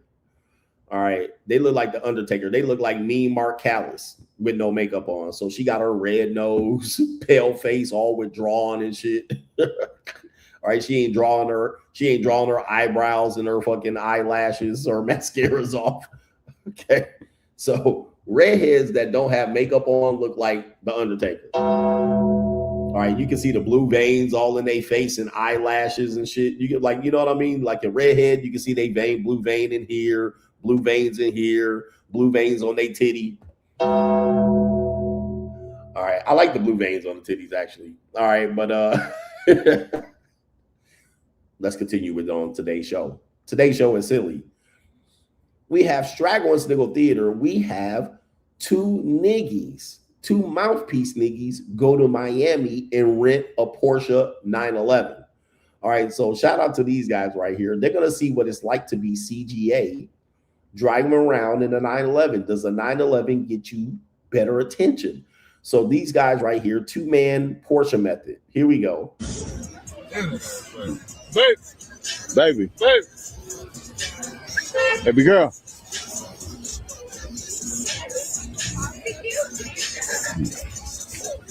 Hey. What's up with you? Where you from? Where you from? We from Tampa. Tampa? Yeah. Hey, I live downtown. I live downtown. I was in my Instagram. I got a new phone. I just bought this phone. Yeah, I live downtown, baby. I want to come back to the crib. Live downtown. I got the rooftop pool. You over all going? that shit. We go out tonight, but I'm with you. All right, Go out tonight? Okay. Let's put the name in my crib. We're going to see, baby. I want to see. Let's go. For real. Woo. All right. Okay, so all right, so shout out to these guys right there. So again, these guys don't normally drive a Porsche, and so they got a Porsche and immediately went to a woman who definitely not going to fit in the seat of the Porsche. All right, but that's neither here nor there. And then what did they do? Start hollering. All right, they got a car, they got the car, they got the rooftop down, and so now they start hollering at Strags. All right. Beggars, pussy beggars, holla monsters. All right. And I don't like a pussy beggar. You know what I mean? Like, don't look, as soon as you ask a woman twice for pussy, you begging. That is the basic bottom line. So dudes will be out here talking about, I ain't begging. All right. Yes, you do. Anytime you ask a person twice for something, it's begging. Ladies, same thing. You ask a man twice to pay for something, it's begging. So use that sense of rationalizing for you guys to understand it. So here he is, baby girl. Baby girl. They blowing the hurl, baby girl. This is crazy work, bro. Like, I don't get it, bro. Like, no.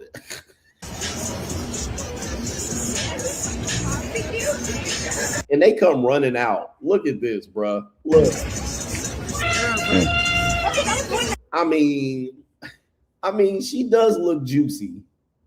I'm gonna tell you that. She does look exquisitely juicy. I mean, but let's just be honest here. For a person with a 911, that is a little too thick. I mean, that's a little too knock-kneed and cockeyed. I mean, that's good if you have a truck. Does she work at Hooters really, or is this a costume? I mean, this is a costume. She really works at Hooters. I guess both of them have the outfit on. What's up with you? Is she cute? She cute. She good looking, but Tampa, Florida, coming home. Where you from? Where are you from? We from Tampa. I mean, look at this. I mean, goodness gracious. Look at this. Oh, the humanity. Look at the other friend. Now, I'm gonna just say, bro, I have a 911, and yes, I be still with Slumbusters and Boogawoos. But what I'm saying is, I do not pull up on Strags, Slumbusters, and Boogawoos in the 911. Like, you have a 911 now. You need to up your game. You know what I mean? You're in a different price bracket. Like, what are we doing? Like, yo, they look, the old saying, this is the old saying, and somebody has to write this down, type this in. Good from far usually equates to far from good. Good from far normally equates to far from good. So always remember that. Good from far, far from good. Good from far, far from good. This is an example, baby girl, when they pulled up because they were far away from them, they looked like decent looking women, but up close, upon further review, they are not 911 material. These are low-level strags. All right, good from far, far from good. I mean, you can literally see that this is normally the case. Somebody called them 50-yarders, 50-footers. Okay, good from far, far from good. I mean, they look decent way down there, and you pulled up and they ran to the car. That should have been red flag number one. They ran to the car. I guess it was spring break. Okay, golly.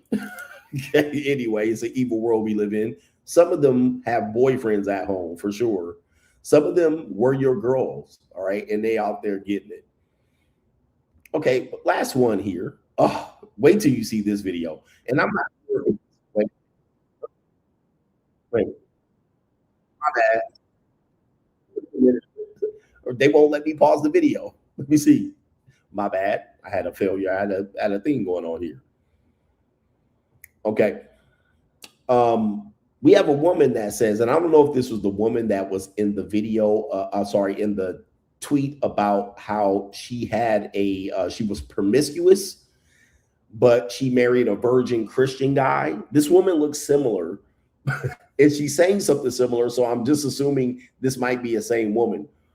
But this woman said before she got married to a good guy, she was in these streets. All right, so let's play this video. It's an evil world we live in. These are your future wives. Let's play the video right here.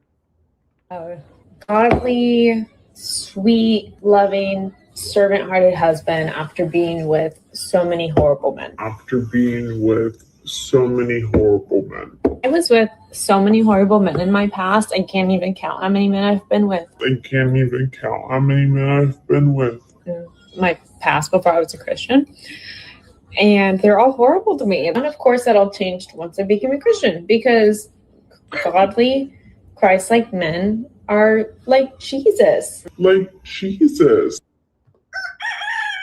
It does look like the same woman. It does look like the same woman. But again, when people say meet good women in church, this is false doctrine. Most of them women are repackaged punani. They repackaged their peace leave, and then right on time, they went to go look and pray on a man that has most of the time some sexual discipline and or a lack of sexual experience, or they're led by the Bible, which tells them to be good little simps. And then guess what? They get preyed upon by Reformed 304s. All right. Their sins all washed away. So she said, I don't even know. I done lost count. Men that mistreated me and done me dirty. Now, I don't understand the women who do this, then want a good guy. No, man, keep being a hoe. I liked you over there when you was hoeing, right? Don't come over here and then put a different expectation on me. Like, I don't get that. Don't put a different expectation on me when this was your pattern of behavior. And then you went to the church to prey on these unsuspecting men, ecclesiastically, by the way, ecclesiastically. And then she went to go get her a good man. Like Jesus. I wanted a genuinely godly Christian man, and I found him at church. Like that. There he is. The old that's you right there. Hold on for a second. Let's get the sound effect right here. And that's you. Found him at church. Look how she laughing. Bruh. That's an L. And that's you. That's an L, brothers. I don't know what to tell you, man. Like, that's why I had the whole thing. Look, this is the whole thing she did right there. Sign the name on the dotted line. Boom. Got him. Got that bitch ass nigga. Look, he a dumb ass nigga. He don't realize it, and look at him. He think he doing the lower work. Look at him. He think he a good man. He Boyce Watkins. All right, he's a good man. And look at him. God, his bitch ass niggas. He got it with this whole ass shit. All right, I'm a hoe. I'm an ecclesiastical hoe now for him. But guess what's gonna happen? She gonna shut down the sex picket because she really not attracted to him. She basically saying, I'm not attracted to him. I just needed a guy who I could walk all over like the fucking welcome mat. That's all I needed was a welcome mat because these other guys treated me like shit. Now, when I tell you your wife likes when I choke her, likes when I pull her hair back and choke her and spit down her throat, okay, because that's what I did with her. All right, when I spanked her and whooped her, all right, when I dominated her, when I forced her onto her knees and she gobbled it up like a hummingbird, all right, I think that's what the song said. All right, when I was putting my dick on her forehead, she really likes that. That's what gets her going. And she hopes that she finds another man that could do that. That's why she's going to cheat on you, ecclesiastical niggas. And that's you. All right, now she's not going to have sex with you when you go on vacation. All right, but I'm having a lot of sex on vacation. You're going to wish you had sex. You're going to be watching me with young girls having sex with them. I mean, you might not see the sex. And that's you. Okay, but this is crazy, bro. She said it herself. She said, I had a lot of guys. I done lost count. Like, what did I tell you? Oh, and there's the ring. Look, she ain't lying. There's the ring. All right, I found them at church. Woo, we ecclesiastical. All right, that was the segment. It's the evil world we live in. Do what you will with this information out here, but it couldn't be me. All right, I refuse to let this be me out here. That's why, the longer a woman is single, the less likely I'm gonna fucking deal with her. All right, that means she's old age woman. No, thank you.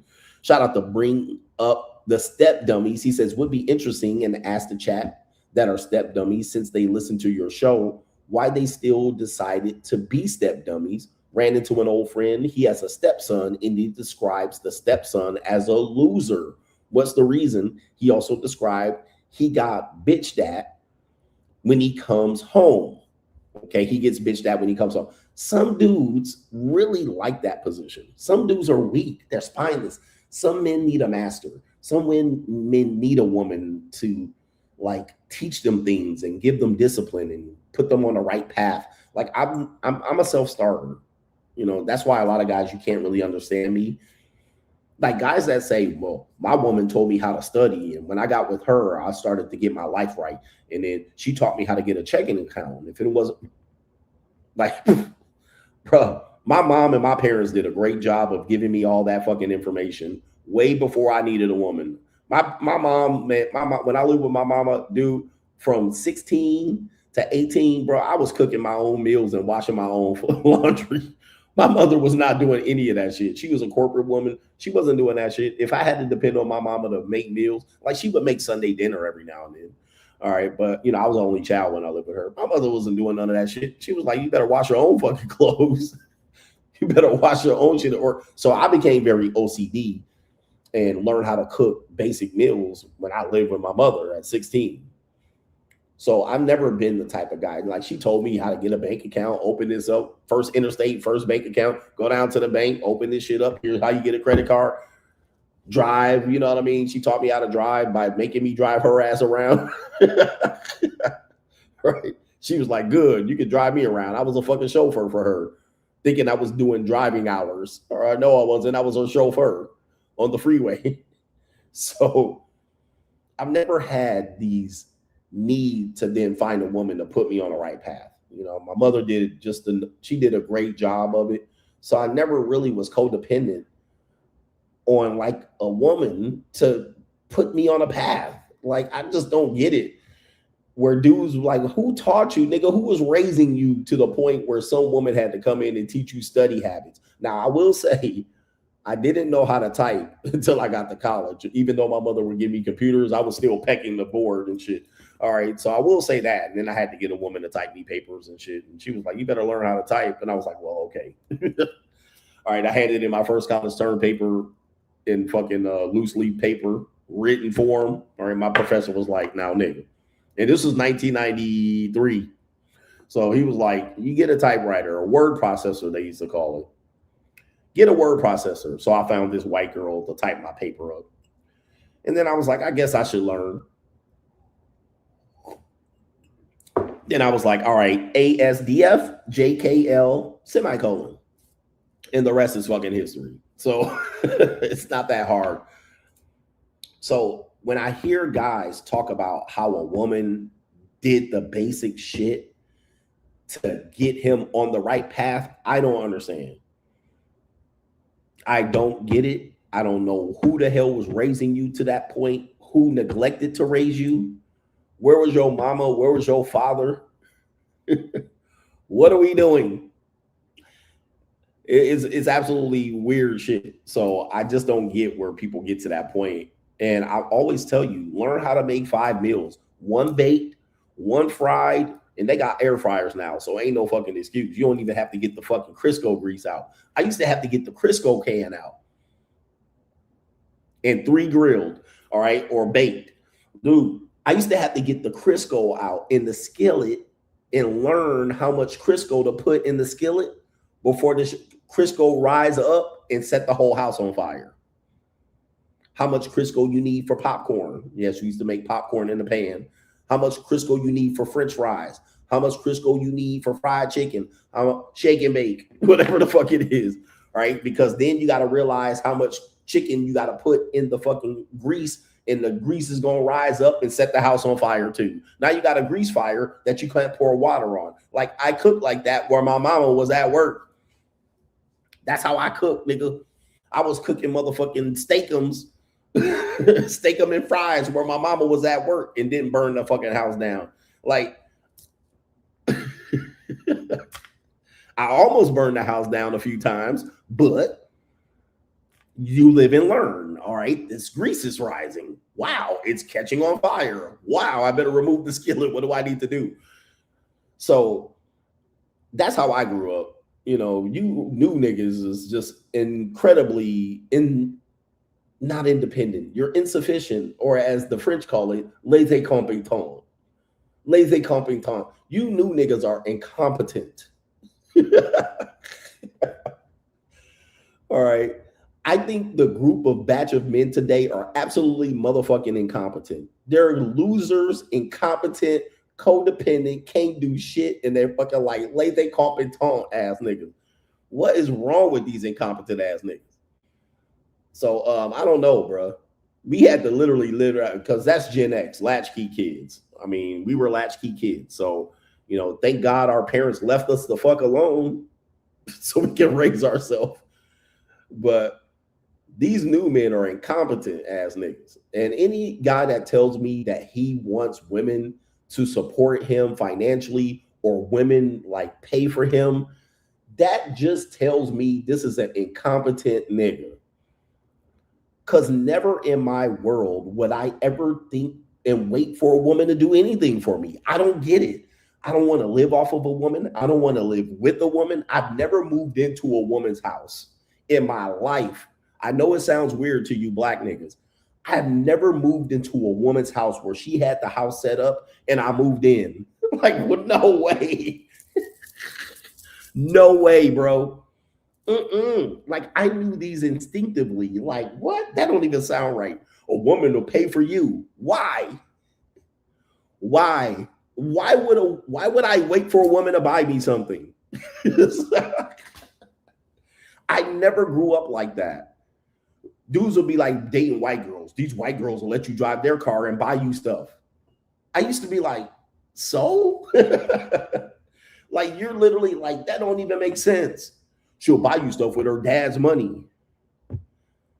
But I got my own money to buy stuff. Like, I don't understand what you're doing there. Like, I know you think that's some term of endearment and something to accomplish, but it doesn't seem right in the nature of things. It doesn't seem like you're going to get ahead. It just seems like you're going to fall further behind by this knowledge here, but that's just me.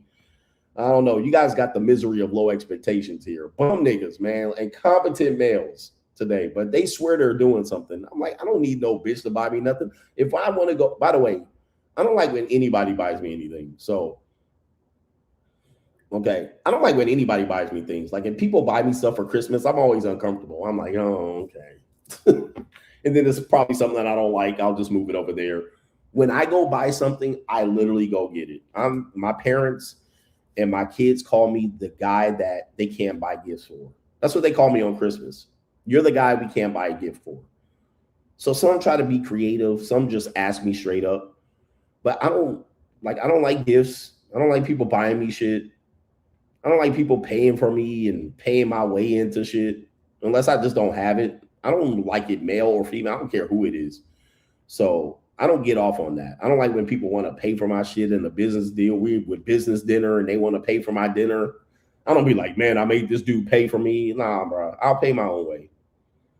Because that way I can maintain a little bit of respect. And if I can't, then I need to find a way. But shout out to all the bum incompetent niggas that want women to buy them things and they feel special.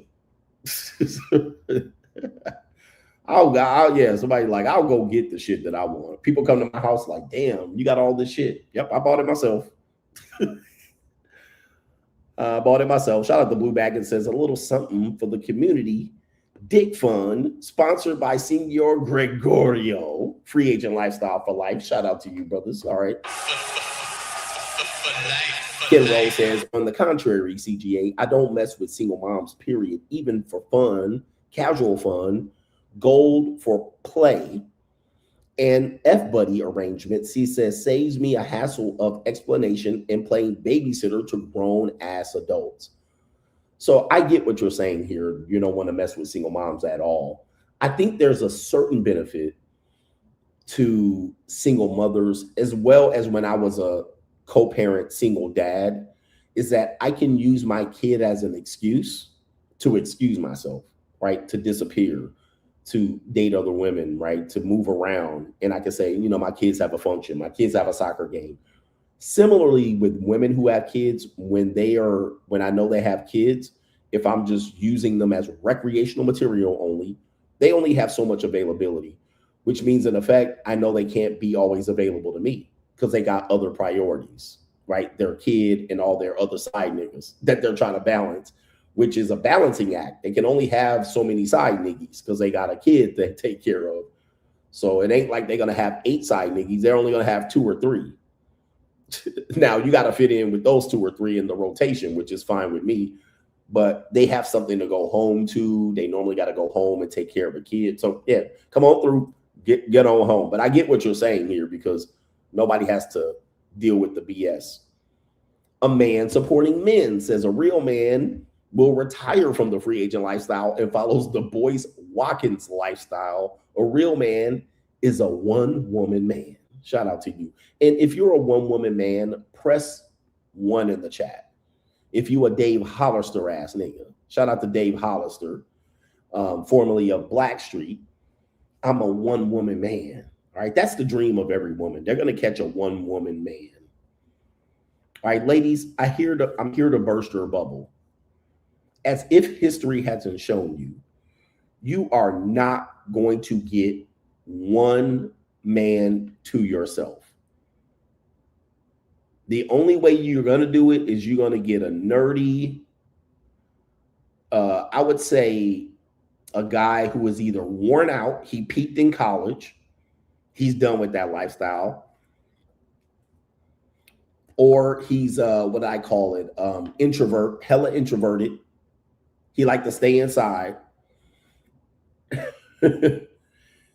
if he's successful, if he's outside, if he's networking, if he's traveling, trust me, he putting hands on lots of hips out here. And I'm not trying to snitch, but I be seeing these white guys out here, because you know white guys in the Matrix, they got girlfriends and wives and fiancés. But when I'm in the hotel in the Philippines, if any white women with white male spouses are listening to me, when I go to Mexico, when I go to the Philippines, when I go to Thailand, when we talk about who the real sugar daddy tricks are out here, these white men be doing it big. All right? These white men be doing it big. They got the baddest Filipinas. They got the motherfucking baddest Filipinas. They got the baddest chopped sugar babies. Well, not chopped sugar babies. They got the baddest sugar babies on the fucking planet. All right? They out here doing it. If you want to think I'm out here tricking, watch these old married white dudes. These white dudes like 40, 45, 50, 55, 60, 65. I don't hold a candle to the work they doing out here. They out here going ham. Right? There's white women listening to me like, oh Lord, clutching her pearls. Oh boy. Yes, your white husband out here. Your white husband doing the wildest shit out here with these young Filipinos. We talking about young looking. These bitches look 16 to 22. They doing some wild shit. And most of them, these white dudes are married like a motherfucker, bro. They married. They left their wife at home. They done stopped over at Makati and they going crazy. All right. Because that's what white men do. And they got some wild fetishes out here. The white dudes do. They doing some things to these little girls out here. Yes, they is. All right. Ask and the U's too. And the Indians. Yeah. Shout out to Tranisha says, I think the reason that it triggers people that you don't want to be a stepdaddy is because they already removed the stigma of being a single parent and they don't want to think before having kids willy-nilly. And they don't want the consequences of being lonely with their own kids. So again, the backup plan, they're just looking at it going, well, this guy represents what looks like a successful guy. Yet he's 50 and he's frolicking with these young women. Why am I not good enough as a stepmom? Or not, I always say stepmom. Why am I not good enough as an older single mother for him to engage in that behavior? And also the hypocrisy centered around women want men to be out here paying for women. But then when they see a guy doing it, then they have a negative response towards it. Right? They want men paying for dates, taking girls on trips and vacations, right? Traveling, taking them to events, taking them to dinner dates. Okay, so you have a guy out here that just demonstrated that I do that, or what seems to look like I do that. You can't really tell what I was exactly doing. You just saw me doing it. You don't know the whole story. But now they're complaining that they can't find men to do it. Then I'm the one, and the reason why I'm doing this a lot, because I'm carving my own space, and it's very risky. I've been teetering on this line for a lot. I consider whether I'm going to go this route, but I'm kind of done with the red pill and repeating myself over with this bullshit because y'all niggas ain't listening. What appears to get your attention is women. So I demonstrated that. Now, the reason why they're pissed is that it went to non-Black women, it went to younger women, it went to foreign women, it went to multiple women. And that's the conundrum. Wait a minute. Y'all want men to spend. Y'all brag about that one rich guy. Well, I'm in the video. I'm that one rich guy to those girls. That they had a time, they had a weekend, they had a night, they had a moment. Why don't men do this? Well, then I do it, and then you guys shoot me down. The women in there shoot me down. The men in there shoot me down. Isn't that what you wanted? A successful man to be able to go pluck down a woman out of obscurity and give an opportunity? But now the old broad's mad. You ain't supposed to be doing that. What am I supposed to be doing? Tell me. Probably try to trick on you old bitches. So it's literally the conundrum. You literally saw people, the hypocrisy of people seeing that and then wishing death upon me and wishing that I lost all my money and the women are going to leave me. And what are you going to do? Live like this until your 60s or 70s? Yeah. Why not? Right? Why not? Well, the women gonna leave you when the money dry up. Well, that's not a shock. I mean, you think I'm surprised that that's the case? So, and then you have a lot of guys then saying that that's how I want to live. That's how I want to live. And that's what frightens people. Because in this world, you can't find many guys that openly would admit that they're living like this. The only guys I can think of would be Andrew Tate, Dan Bilzerian, what's the guy's name? He died. Playboy, Hugh Hefner. There's not many guys that would show and demonstrate that they, with proof that that's what they're doing. Okay, you can't name many guys, even the player guys and the Matt guys and the Riz guys. They wouldn't show you that. They don't show you that. They'll show you that they cold approach a woman. Yeah, King 6'8", the great. But really, he's not showing that he's with the women. He just shows that he got the phone number. He doesn't really go further than that. But he's close of living that lifestyle with multiple women, city to city. He would be relatively close of showing and demonstrating that. So there's not that many guys that would openly show that and then show the women and show the women's face and what you're doing. That's why I think that lane, that niche, is something that I have to transition to, because it triggers people. It gets people to watch. And not only that, it gets men to watch who want to live like that, who may be struggling with women. They're like, okay, what's the answer? How did you get to that point? What did it take? There are men that will consider doing that and living that lifestyle as opposed to taking the opportunity to do what they tell other guys to do, which is to run game.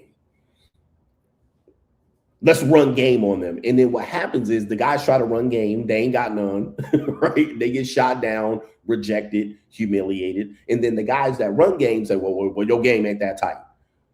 Well, that leaves those guys in a lurch. They're going to say, now, what do we do now? What do we do now? Now, the guys that say they got game shoot down these guys and say, well, your game ain't that tight. Well, then he starts to do desperate things. He gets into a relationship that he's ill-equipped to. He gets in a relationship with a reformed skeezer because she targets him. He gets played. Or he tries to trick. He takes a woman on a date. Then this game guy say, man, I didn't have to pay for it. You shouldn't have to pay for it either. So they got that guy in a lurch. They're like, I'm like, what am I supposed to do? I'm supposed to get this mysterious game and pay him to get the game, or pay him to know the game, or I'm supposed to follow his rules, but he keeps winning and I keep losing. As long as you guys listen, game is bullshit. Game is set up for street men to win with low quality women. That's all it is. And they set the rules. It's kind of like this. It's kind of like snitching. The whole snitching thing. When people talk about snitching and this guy's the police and this guy's snitching, right? What they're trying to say is this guy's violating some sort of rule or code of conduct. But snitching only applies to street niggas that are committing crime. That code of conduct that you're following doesn't apply to you because you're a civilian. Are you hearing me here? You're a civilian. You're not a street guy. You're not a gangster. You're not a G. You're not an OG. You don't move weight. You don't pop guns. Like you're none of these guys. You don't benefit for a person not snitching on you because you don't commit crimes. You're a civilian. You're a career guy. You're a job guy. You're a good guy. So you're never going to be the beneficiary of no snitching. You see what I mean? Like you don't have to follow that code of conduct because you're never going to be on the positive end of benefiting from no snitching. So you can snitch. You're a civilian. You don't have to be like, well, the streets say I shouldn't snitch. False. That only makes you beholden to the street niggas who commit crimes and you watch them in broad daylight. Not only that, you're victimized by the very thing that causes you to be victimized because the other people don't snitch. So they get to run roughshod all over you because you won't snitch and you're following their code of conduct. So you can snitch because you're a civilian. You don't have to follow no snitching. You can snitch, nigga. You can go right to the feds. You can go right to the motherfucking FBI. You can go to the CIA. You can go to the police, the sheriff. You can do that because you're a civilian. You don't have to follow them. That's the same thing as tricking. That applies to you because that benefits you. Now, me, on the other hand, this benefits me. Following your rules don't benefit me. You keep all the benefit. You keep all the holler hoes and the strags and the loose girls and the bitches and you keep all them. And then you may guard them by telling me I can't get access to them with the one thing that I have, which is money. So you then may guard them and police me by saying I can't use this. All right, because that's tricking. So what? That's tricking on your fucking side of the fence. On my side of the fence, that's how I get access to your fucking girlfriend. Okay. So that's where I have to set men straight. You're following G codes and rules that only apply to non-civilians, to niggas that get in and out of prison and go to jail. You don't have to follow their code. You don't have to do that. You're a regular ass nigga. You a 9-to-5 nigga. You a Jiffy Lube working ass nigga. You a career nigga. You are not them. You are not a dusty. You are not a broke nigga. You are not a bum. You're not a nigga that begs women for money and pussy. You are regular Joe.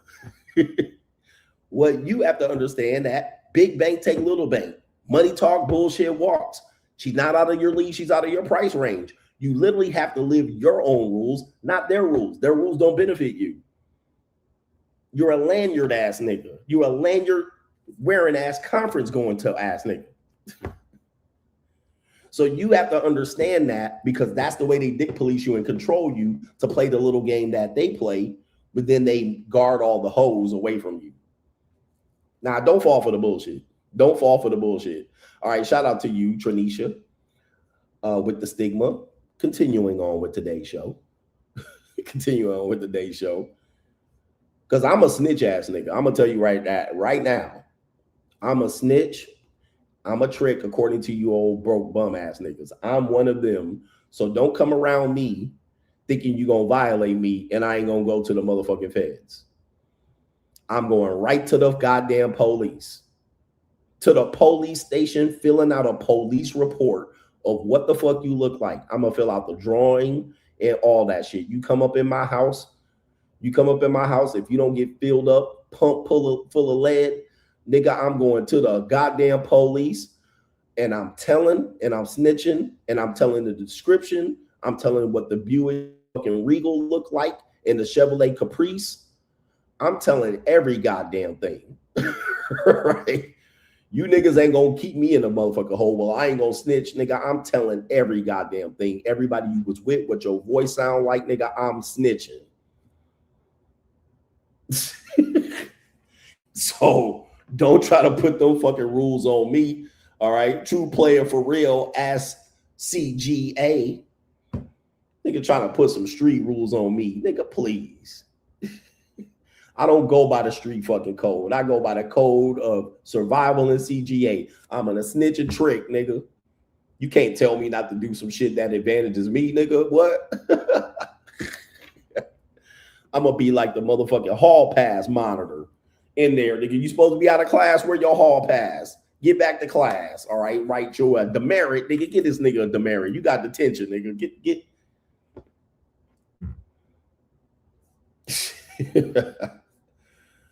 All right, I'm snitching and I'm telling. All right, telling like Charleston White telling on that one nigga Offset or whatever his name is. He telling on recently. All right, I think I got some other supporters that I need to acknowledge, and then I got the next part of the show. All right, any PayPals? It's Mark Muhammad. He's been patient, so let's acknowledge the brother over on PayPal. He says right here, with your permission, I'd like to be curt and direct. Any man who is released or escapes the plantation and goes back is a damn fool. So my point exactly. I already been married and had kids. My kids are adults. They're on about their life. My ex-wife is gone. I'm recovered from my divorce financially. I'd be an idiot to get married again. An idiot. there's dumb things that I can do that would be dumber than that. But that would be top 5 dumbest things I can do is get married.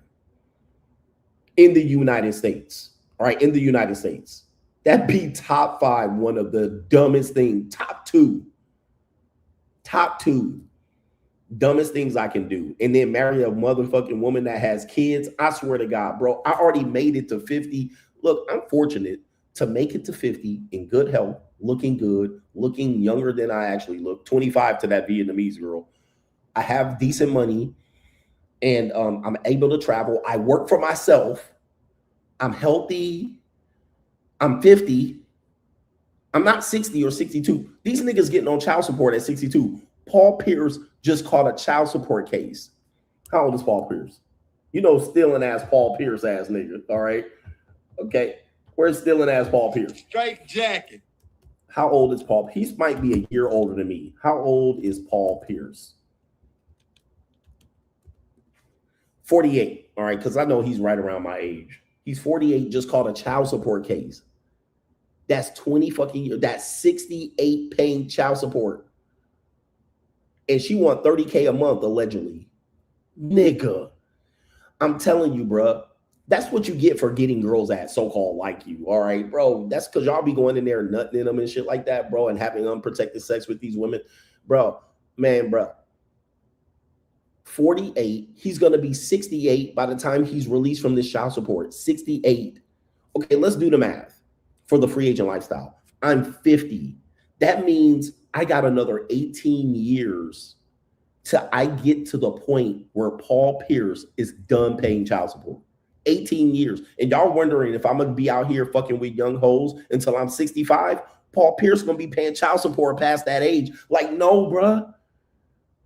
But then when that happens to Paul Pierce, nobody says nothing. Nobody says, the women don't say, oh, that's bad for him, too bad. I'll be damned if I'm going to be sitting up here at 68 in the system. I escaped the system, which is the legal system of cohabitation, marriage, and relationships and children. I escaped it. I'm out. I'm free. Like, I'm literally free. I don't have any minor kids. No woman can put child support on me in the United States. Like, I made it. 50 with time to spare on the clock. I literally got a whole quarter left if I'm willing to live healthily and I don't have one of these motherfucking Filipinas come up pregnant, which is highly possible based on my activity the last 11 weeks. But that's neither here nor there. At least I won't be on child support in the Philippines. But I'm literally escaped. And I know what, like, I don't have a curiosity about having kids or having a marriage and even doing it over. Let me get a do-over. Like, if I got married at 50 now and I got married and divorced, I would be ruined. I would be ruined. Like, why risk it? Why risk it? I'm free. Why double down? Why give it a chance? Why give it a shot? And why marry some old whore, old reform 304 like Claudia Jordan to give it a chance? I'd rather just like, no. Dude, now I might have kids in Japan in the next fucking 9 months, and the kids in Philippines, and the kids in Vietnam, and the kids in Cambodia.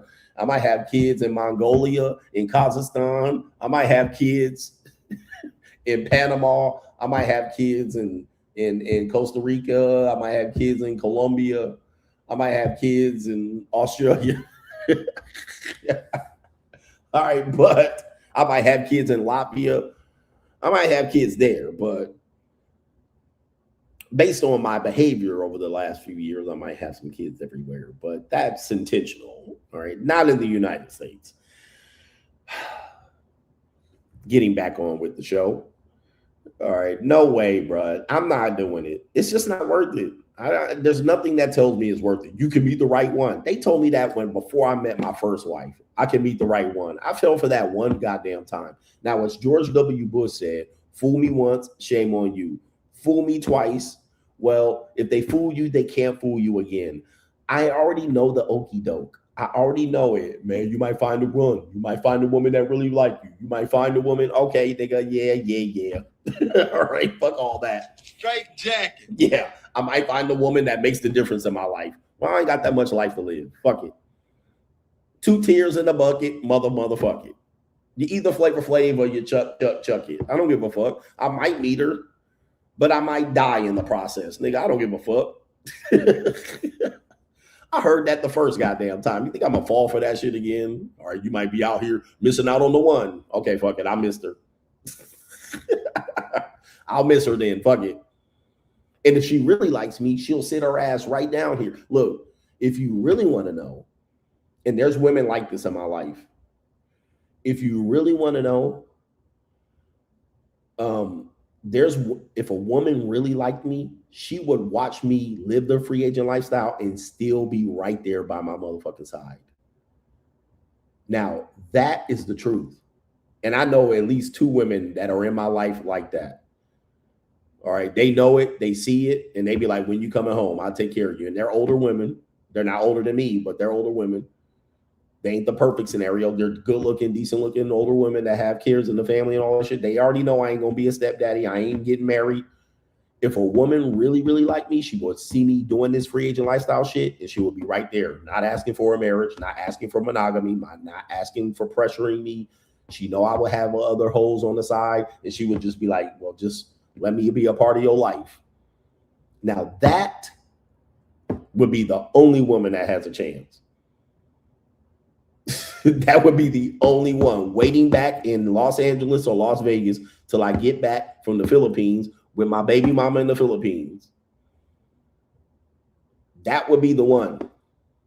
That's the only possible woman that will possibly get any attention from me. Any of these other fucking baddie ass women and looking for this and trying to tie me down and get me to play the little Matrix game. No, not interested. I'll be single and die fucking alone. All right. So shout out to Paul Pierce out there. Let's get to these. Well, we'll get to the sub main event. Let's see what happened here. All right. What happened? Okay. Sub main event is going to be this woman that says she divorced her perfect husband. All right. Her name is Bree. Unfortunately, this is a trap that I talk about right here. This is a trap. Marital trap. Just because you get divorced don't mean you did something wrong, and particularly like lethal or vicious. But there's a woman here. You can see her chocolate sister, natural hair. Shout out to her right here. I won't say anything negative about her. All right. Her eyes are spread apart a little bit. Look at a little tadpole in the face, but that's neither here nor there. This is a beautiful sister. All right. She says, I divorced my perfect husband. Pay attention. I feel so bad that I have dated this wonderful human. I've loved him. He's loved me back. And we built this dream life together just for me to get everything I've ever wanted and then say, actually, I don't want this.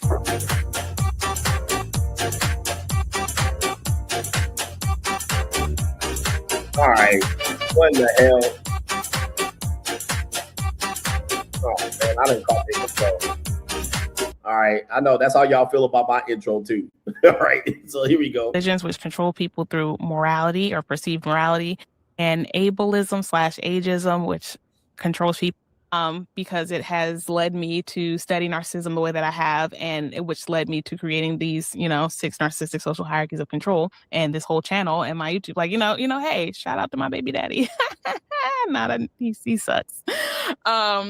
And so, but because in 2020, I was manipulated back into a relationship with my son's father, I stopped talking to my now husband. But of course, as with any narcissist, they never change. They don't change. He was the same person who I had dated 10 years before at this point, or I guess maybe 6 years before at this point. And after about 1.5 to going into 2 years, I was like, well, this is not going to work. And, he tried his best. He tried every tactic in the book to keep me. But at this point, I had already it, and they're just, they might actually know, like, why not? Or like, there's still some sort of guard when it comes to a man who is not a narcissist. They still have some sort of guard over their own feelings, their own being.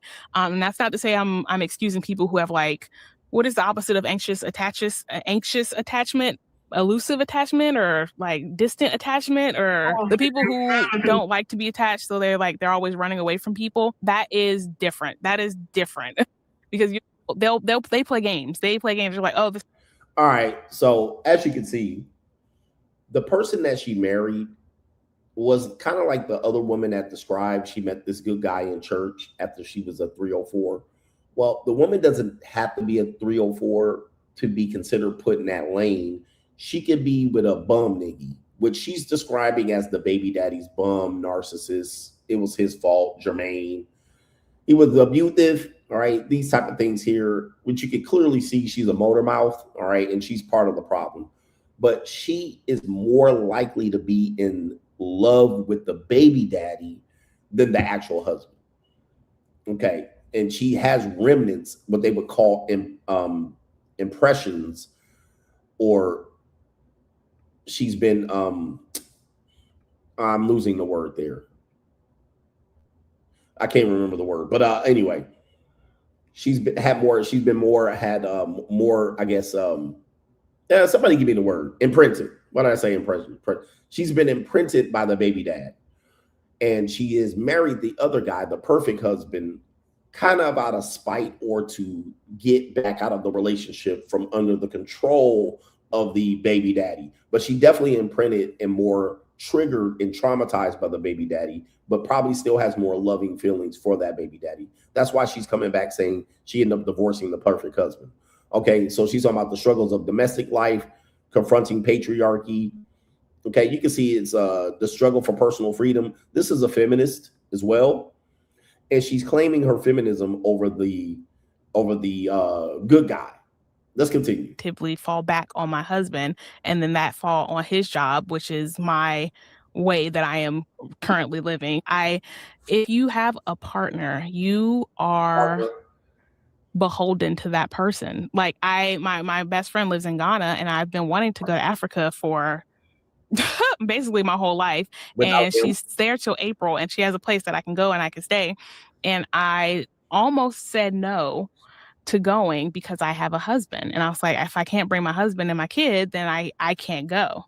And I'm like, this is my best friend in the whole world that I've been best friends with for 2008, so almost 10 years now. Like I knew her before I knew my husband, and is my best friend, and I cannot go see her because I felt like as a wife I wasn't supposed to travel abroad for fun without my husband and my kid. See, bro, I mean, I'll tell you, man, there's no benefit to getting married, like for a man. Ladies, listen, if that's your perspective, that's fine. Just stay away from me as a married woman. Like, do not try to marry me if you're going to believe this, because this is a no for me in a marriage. This is a no. You're going to go all the way to South Africa to go for fun as a married woman. I'd rather not be married. Okay, just don't marry me, please. Just let's stay single. Let's stay single. Let's live our lives. I travel and fuck who I want to fuck. You travel and you fuck who you want to fuck. When we get back into town, we can engage back in the fucking. All right. I have no problem with that. I don't care who you bang in South Africa. Well, I'm not going to bang anybody. Well, who cares? Right? Who cares? All right. I don't give a fuck. But you are going to bang somebody. Let's just be honest. But I'm not going to go through this negotiation, not at this old ass age. I'm not trying to add stress to my life to know that you're married and I'm over here babysitting the kids or taking care of the kids. All right. While you out there in Africa getting fucked on. Now, if you want your own independence, stay free from me. Don't ask me for no money. Don't ask me to support your lifestyle. Don't ask me for an allowance. Don't ask me for $200 worth of gas. Just come over here and get your motherfucking brakes beat off of you and get your insides pushed to your esophagus and go back home. Leave me the fuck alone. No commitment, no relationships. But that's what they want to do. They want to play both sides of the fence. Now this dude's stuck in a catch-22, a quagmire, because she's like out here, like, I'm going to go to South Africa despite my husband. Now he's got to get divorced because he doesn't understand what's going on. Her loyalty lies. This is the difficult thing, especially dealing with older women for me right here. The difficult thing, and you got to notice, women who are older will talk about their loyalties to their friends, female or male, that are getting the same access to your girlfriend or wife, but they're not committed to their girlfriend or wife like you are. I'm trying to explain it slowly so you can get it. So she says, my best friend. I knew her before I knew him. Therefore, I get to do what I want with her damn the marriage. You see what I'm saying? Fuck the marriage. Fuck the fact that he comes home every day to me. He doesn't cheat. He's legally attached to me. He has my children. I get to put his ass on child support. He got to pay the bills, the mortgage. The friend doesn't have to do any of those things, but the friend takes precedent over the husband.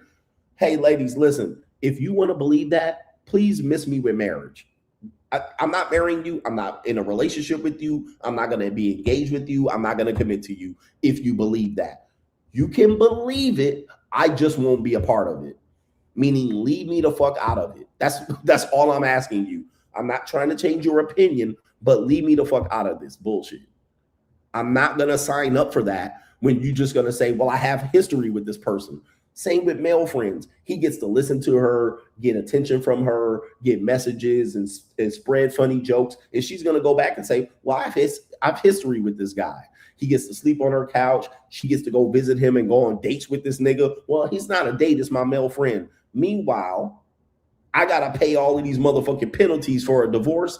And I'm supposed to sit over here because you knew him before me, that he gets access to you in a way that I have to pay for. And he gets to just breeze on in town and just have fun with you and then drop you back off drunk at my house? Absolutely not. Miss me with the relationship and marriage part of it. You can think this and believe this, but you can't apply it to me. I'm not going to fall for this bullshit. You can apply it to a other nigga if you want to. It's not my job to defend him. But what you are not going to do is apply this bullshit to me. That's all I'm saying. Because it doesn't make sense for me to have to commit to that level when these people have priority access to you, male or female. Male or I don't care if it's your female best friend. They don't get priority access to you because they knew you longer. But are they doing X, Y, and Z? No, they're not doing X, Y, and Z. But they get priority access to you. Fuck that. No, fuck that, bro. Yo, we just gonna be fuck buddies. That's all. That's what we're gonna always be fuck buddies. You're never gonna convince me to get into a relationship with a dizzy broad like this. All right, young dudes, you don't understand yet, but this is absolutely insane to me. This is insane that they think like this to where I'm gonna be a part of this and negotiating this bullshit. All right, not me, bro. All right, not me. You can do it, but I won't do it. And it was because he hasn't been to Africa and I haven't been to Africa, and we both want to go to Africa, and we wanted our first time to be together, but it's like, I only wanted that because you're my husband, but before that, I wanted to go by myself regardless. So being with someone, it shifts your goals and it limits them. Like I can go so many places as a single person, but as a couple or a family, your mobility is so limited because you need so much more money, you need so much more space. Like you can't just crash on someone's couch and then oh, can my husband and my child crash as well? Like no, you need to go get a hotel, you need to go, get an Airbnb, you need to go figure out a place where all of you. Okay, anyway, look, I'm done with this woman. I'm done with this. You guys can watch the video. It's an hour of her explaining why she divorced her perfect husband. Mainly because she got selfish. All my friends, my family, I wanted to travel. Hey, baby, you should stay single for that. That's why I am a free agent. I'm not out here trying to convince women to be in relationship with me and then travel and fuck around with women. I'm at least staying single and being honest to the women that I'm in these situationships with. All right, I'm not out here trying to fool people and live a certain way and say I'm a Christian conservative first and then have a side chick. I'm literally putting it out on the table and being honest, where most people are not. She's being dishonest about her intentions. Therefore, he has to pay the restock fee and a penalty and lose his access to his children, all because this bitch wants to get fucked in South Africa. Let's make it plain and clear. She wants to get fucked in South Africa, and she's making an excuse as to why she want to get her cheeks busted in South Africa. All right, bottom fucking line. And once he allows that, then he can forget ever pulling rank on that skeezer. She is forever tainted as a bitch and a hoe and not a wife. But that's neither here nor there. This is the censored version of CGA. If you want the uncensored version of CGA, join Locals. That's CoachGregAdams.locals.com. Let's get to the main event. Let's do this shit. All right. It's 2 a.m. here, 1:45, and my ling is moving around inside over here. All right. So let's see if we can do the main event. All right. Miss me with relationships and marriage if y'all gonna play this game. Let me just be single and free and do my motherfucking shit out here. Good Lord have mercy.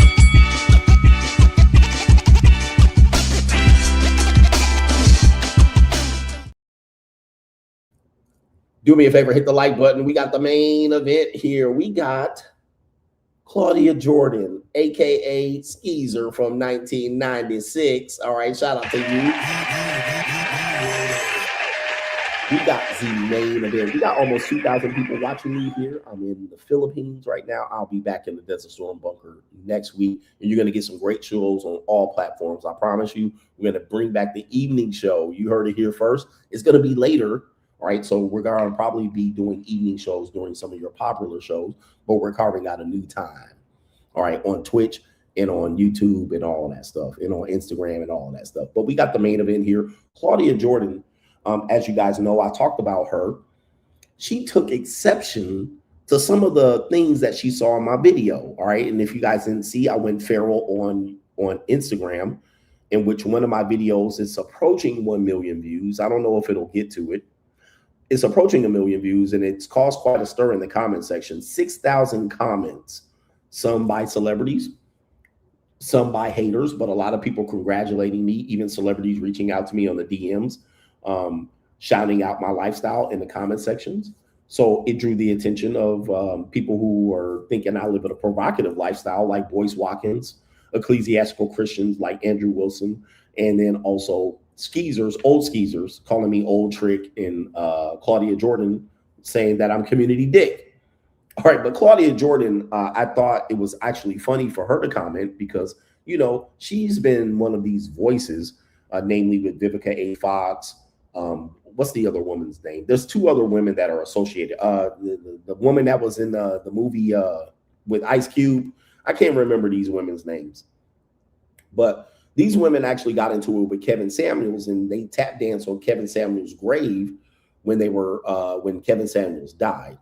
Diamond, Lisa Ray. So Lisa Ray, Claudia Jordan, and Vivica A. Fox, they all had a TV show together, a little internet show. And then there was another fourth woman involved in it. I don't remember her name either. But these women have all got together to spew their man hate and their misandry and feminism in the face of men, all right, particularly related to them being aging and still desiring to have dating and romantic styles that benefited them and further would have benefited them in their 20s, all right? So Claudia Jordan took great exception to my video, and she replied, she just said, in a laughing emoji. And I said, bitch, I know you ain't laughing. See, here's the thing. It's kind of like when, you know, remember when you was on the schoolyard and y'all got to play in the dozens, or in California, we used to call it bagging, or you might say you were roasting, or you were doing the, they used to call it back in the day, you know, roast sessions, or, you know, whatever you called it in your region of the United States. Remember, y'all used to get together and then some dude would start getting picked on and they start and kid, and everybody just, you know what I mean, going crazy on you, playing the dozens. They used to call it back in the day for you old niggas. Yeah, cracking on you, the Jonesing, yeah, capping. All right, you remember those days you was in high school and then you was the one and you was getting capped on and you was like, damn, they in on me, man. Today's my day. All right, you know, one of these days today was your day, nigga. You wore the wrong clothes, your socks was drowning, and they just on you. All right, they on you. You like, God damn. And then when somebody roasting your ass, you look over and it's a nigga laughing a little too hard. You know who it is, and it's a punk motherfucker laughing hard.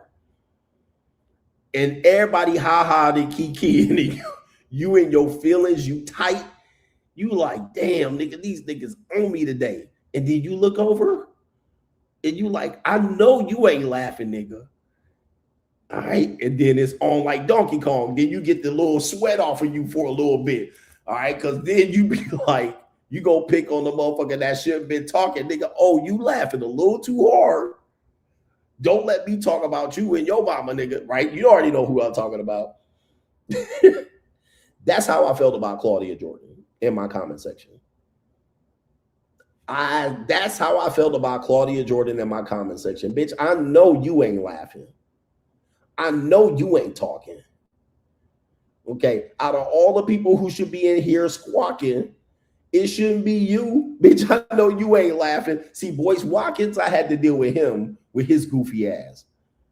But then I know, bitch, you ain't in here talking. That's how I felt about Claudia Jordan in my comment section. All right, yo, I need to call your monkey ass out because you a known skeezer. All right, you a professional skeezoid. All right, you the definition. If I open the book of skeezer, there you are right there. In the, I know you ain't talking about no trick, sugar daddy. I know you ain't talking. So that's how I felt about Claudia Jordan. Anyway, my video has gone viral for you guys that want to see it. It's on Instagram. It's pinned to the top of the first 3 videos. And I don't want to keep reiterating it, but it's a version of the free agent lifestyle that's an advanced version. And it's gotten the world's attention. It's gotten many, many people's attention. And it's sad because I didn't need to do it. But notice what matters to men. It's women. Like, we live our lives through women. It's hard for a man to preach a message of getting himself to the top and climbing to the top of the mountain, and women aren't involved. So my message been going on deaf ears because men thought I was some sort of incel. I couldn't get hoes, or I had the trick, or I really wasn't doing that. I really wasn't around attractive women. I really wasn't around young girls until they had to see it. Now they see it and they're like, oh shit, there's no denying it. And now people can make an excuse as why it's happening. Well, I was like, I told you that I was doing that. I told you that it was going to be the result, and you have to be able to manage that. So Claudia Jordan has something to say in the comment section, and her comment's now deleted. So if you do want to go back and respond to the comment, it's deleted because it was blocked. All right. And somebody said Tony Gaskins was talking down on you. Yeah. See, I mean, look, another sad thing about it is, out of all my work, what got even my opponent's attention was this video. Like, it kind of offends me, while I do like that video went viral, it kind of offends me that that's what got their attention, because I was literally been talking about male self-improvement, making good decisions, staying single, doing your investigation, vetting. And so now people, they tried to ignore me and act like I wasn't there. But what got their attention was that video. And to me, it's like, so now you want to talk about me? See, it's kind of like one of those things where people wait until you have a weak, vulnerable point and then they attack. When they don't have nothing to attack, they stay quiet. But then when they have something to attack, they jump, which I get it. It's part of being a person in media, social media, and entertainment. It is what it is. But now they want to attack this, you know what I mean? And now they want to call my name out. And now they want to demonstrate that I'm a heathen, or they want to demonstrate why they want to blame me for all the problems. I've been doing this literally for 8 years, telling men to be disciplined. Now all of a sudden I show them that video and now they want to attack. But, it's one of those things that's kind of frustrating for me as a content creator, because it takes my work and then they just want to oh, that's what he wants to do out here, being an old trick, or he wants to pay for young bitches and, excuses and shit. So Claudia Jordan, her comment has been deleted because she blocked me after our exchange on DMs. But I just want to make sure you understand this clear.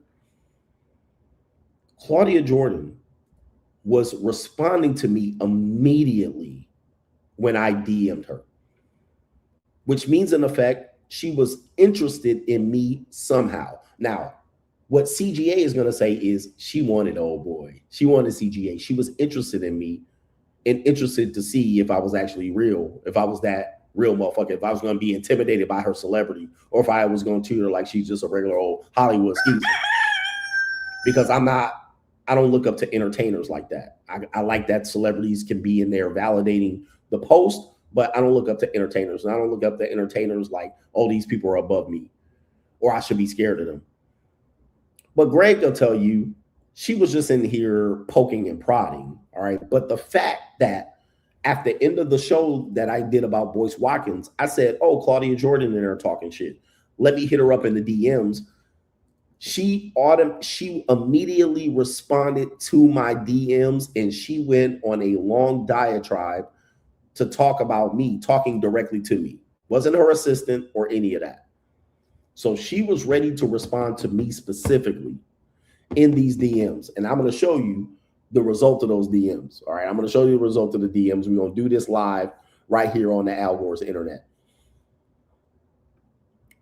So I'll always say, man, a lot of these people don't have a lot going on more than you would think. All right. Most of them people, I'm either on their level or above their level. They kind of look at me. They're curious. They're like, who is this motherfucker? Who is this next guy? He the next guy up. So here's the DMs here. And I'm going to show you it's legitimately her. All right. There it is right there.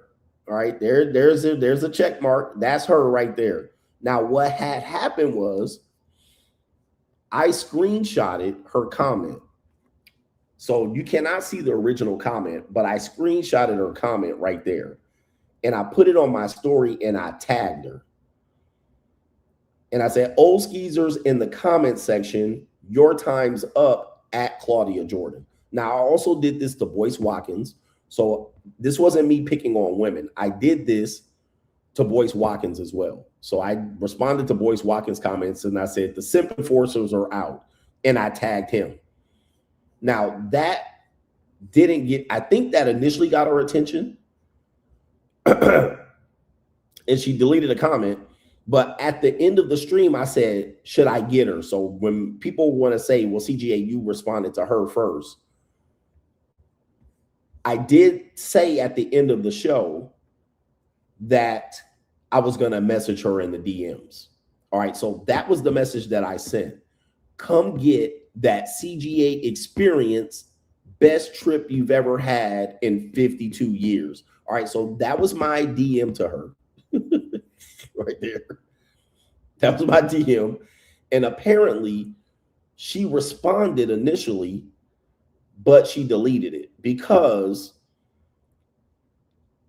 if you text me or if you DM me, you get this auto response. Okay. And the auto response says right here, hey, thanks for reaching out and sharing your information. If you want more, my DMs are flooded. I don't see my DMs. I basically got over 10,000 DMs over the past week based on this thing that went viral because I have auto response on all of my DMs. So I said, my DMs are flooded. Reach out for a one-on-one. You can visit my website. So that's what came up. So I'm assuming she responded, maybe possibly deleted it. But then here it is right here. She responded. And when I say she was responding immediately. Like soon as she texts, I would text and she would respond back immediately. She said, calling me right here, calling me an old skeezer, then flirting in my DMs. Yeah, you're a clown. Grow up, please. Okay. Now, right here. So she starts off with that.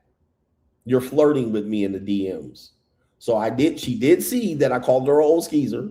Then she said, you're flirting with me in the DMs. All right. And she said, you're a clown. Go away. Now, I'm just going to ask you, what would a person do on a platform like Instagram? What could you do to stop a person from DMing you? Would you tell them to go away? Or would you block them? What would you do? If you did not want to receive any additional messages, what would you do? Would you say just go away or would you block? Now, that to me is the telltale sign that she wanted to engage into something. She wanted to engage in the conversation, at least at the very minimum. So she did not block me at that particular point. You can restrict them, block them. You can literally disappear on them and be like, I ain't responding to this motherfucker. All right. She could have sent her shot and blocked. She didn't. She didn't. So I responded back. I was like, let's see if she game. And I said, that ain't flirting, baby girl. But did you miss something on Valentine's Day?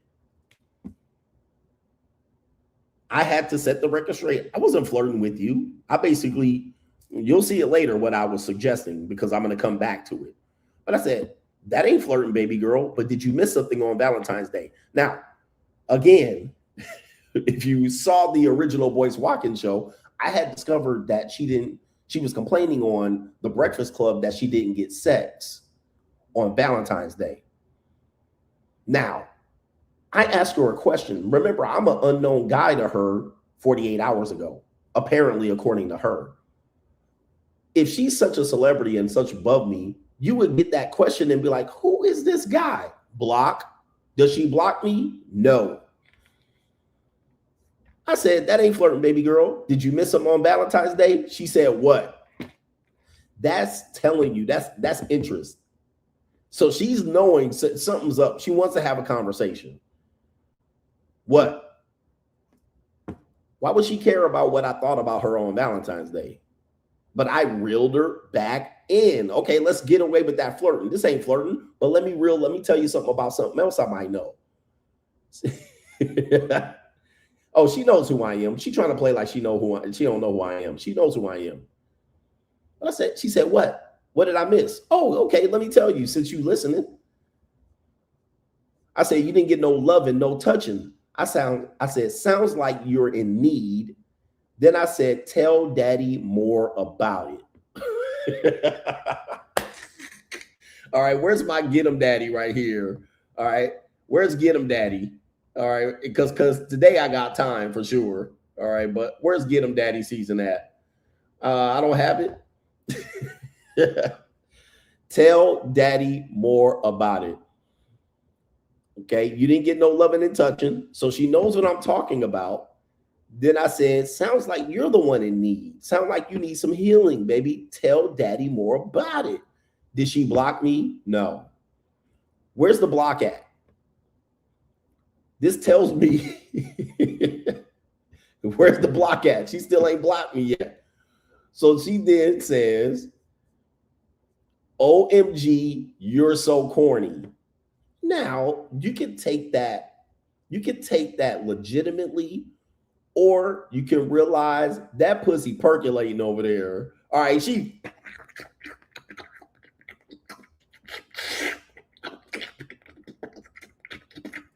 Which one do you think? Press 1 in the chat if you think that pussy percolating. Press 5 in the chat if you think she really thinks I'm corny. All right, but to me, there's no block. By the way, when I said tell daddy more about it, there was a little bit of time in between that I sent those two messages. All right, there's a little bit of time because it says right here, you didn't get no love and no touching. Sounds like you're in need. I waited a couple of minutes. And then when I was waiting a couple of minutes, she was literally texting something. She had the text bubble up. And then I said, tell my daddy more about it. And she deleted it. And then she came back with, oh my God, you're so corny. What do you think, guys? She knows she paid for play. I mean, again, she might be in a bind. She might be in a bind. And so she's thinking about, hey, where to offer at? What you giving them young girls? I can tell you what my price is, CGA. Somebody says she's going. So she says, oh my God, you're so corny. Doesn't block me. She continues. So I said, stop it, ma'am. And that's a legitimate use of ma'am. I'm trying to qualify her as an older woman. I said, I'm here to help you. And I capitalize you. I'm here to help you out. What you need, baby? What you need? You need a couple dollars to hold? You need me to come beat them guts up? You need me to come? By the way, for the white people who want to know, for the white people who want to know who we're talking about, somebody says she feeling me. I mean, she ain't giving no signs that she ain't. She giving signs of interest to me. I mean, she's a little annoyed or perturbed that I ain't falling all over her. She tried to assert that I was flirting with her. I said, no, I wasn't. There's her with President Donald Trump because she was on the show Celebrity Apprentice. All right, this is her. I think she's 52 years old. All right, in the comment section originally, she said, everybody talks about me because I'm popping. All right, but we'll disclose what she said about her. This is Claudia Jordan now. All right, I still would fold her ass up. All right, she a nice piece of calico, but she an old skeezer. I was right about that. She an old skeezer. Okay, so let's go back to the DMs. Go back to the DMs. I said, stop it, man. I'm here to help you. I'm here to help you. I'm not here to shit on you. I'm not here to compete with you. I ain't here to trade bars with you. I know you in need, baby. Now, she still doesn't hit the block button. What does she do? She then compares me to her current man. She's comparing me to her current man. She says, the man I'm seeing shits on you a million times over. It would never behave so bitchy. There's nothing you can help me with. Please stop DMing me. This is the second time she has said that I was DMing her. Now, originally, I did DM her, which was the tagging her on my story. And then I came in with the baby girl, tell me what you need. And then she started responding to me. But, you came back with the man that you're seeing shits on me a million times over, really? And you're calling me bitchy behavior. You're also, why you ain't blocking me? Why you asking me to please stop DMing you? You could just block me, but you're not, because you're engaged with me. You want to see what I'm going to do with, how I'm going to get over this. All right. What I'm going to say.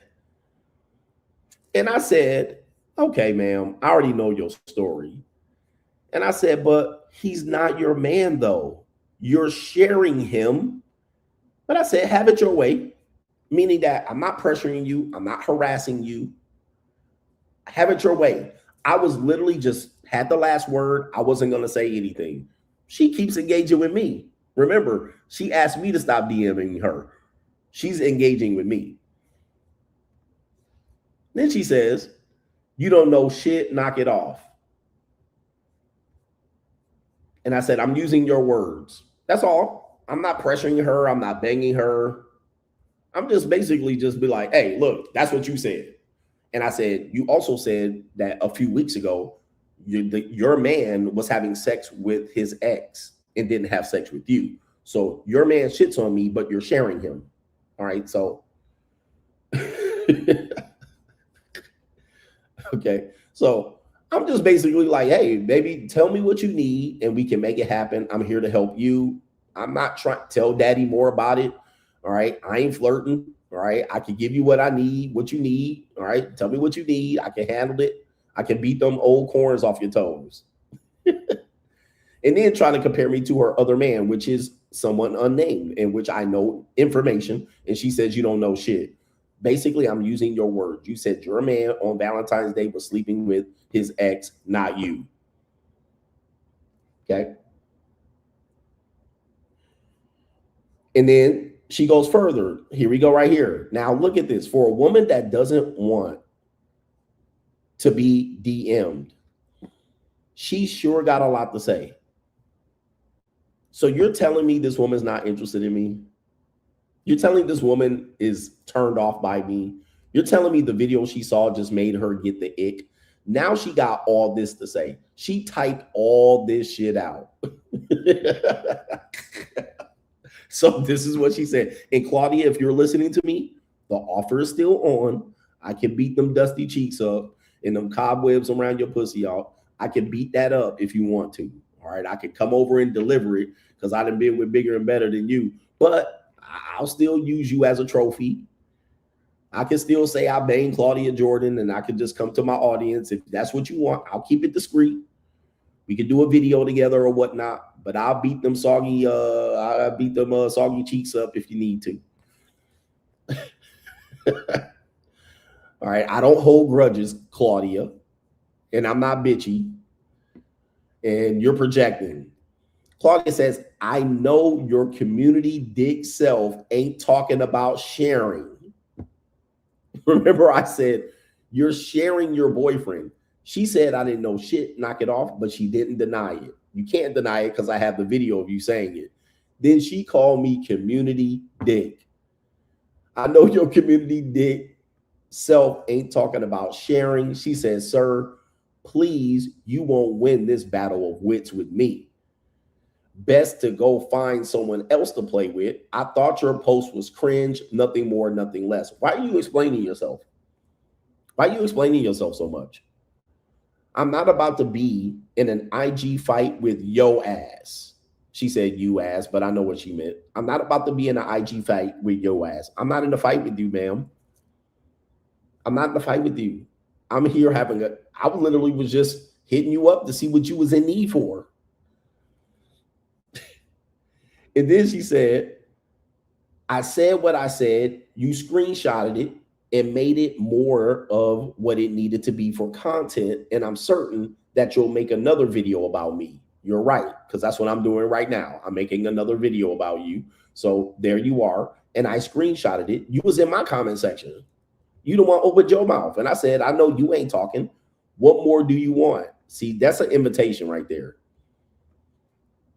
Guys, she asked me, what more do I want? Guys, that's like saying, do you want fries with that?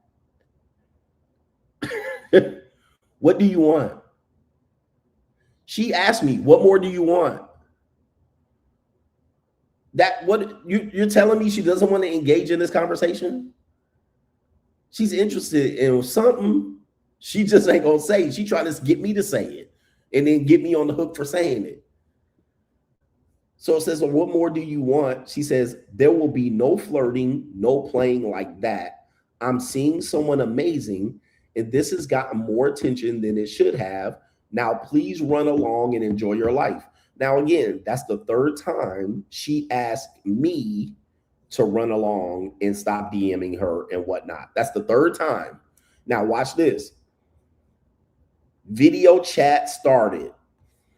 Now you can't see it on the text. It'll show that there's a call going in, an incoming call and an out, and it'll say you missed the call, and then it'll ask you to call back. Now, she tried to video chat me. Apparently, she tried to video chat me, but she's gonna explain what happened. So I was like, and I'm seeing it live. I'm like, oh, Claudia Jordan trying to video chat me. I'm like, oh, okay. You don't have to call. It's okay, girl. She wanted to see if it was really me on the other side of them DMs. All right. And I was ready to go. I was like, come on, call me. I was like, call me. All right. And then I said, this is all I said. The pot has called the kettle black. All right. Basically referring to her previous message, calling me community dick. So I said, that's the pot calling the kettle black. But I said, so be it. Good luck.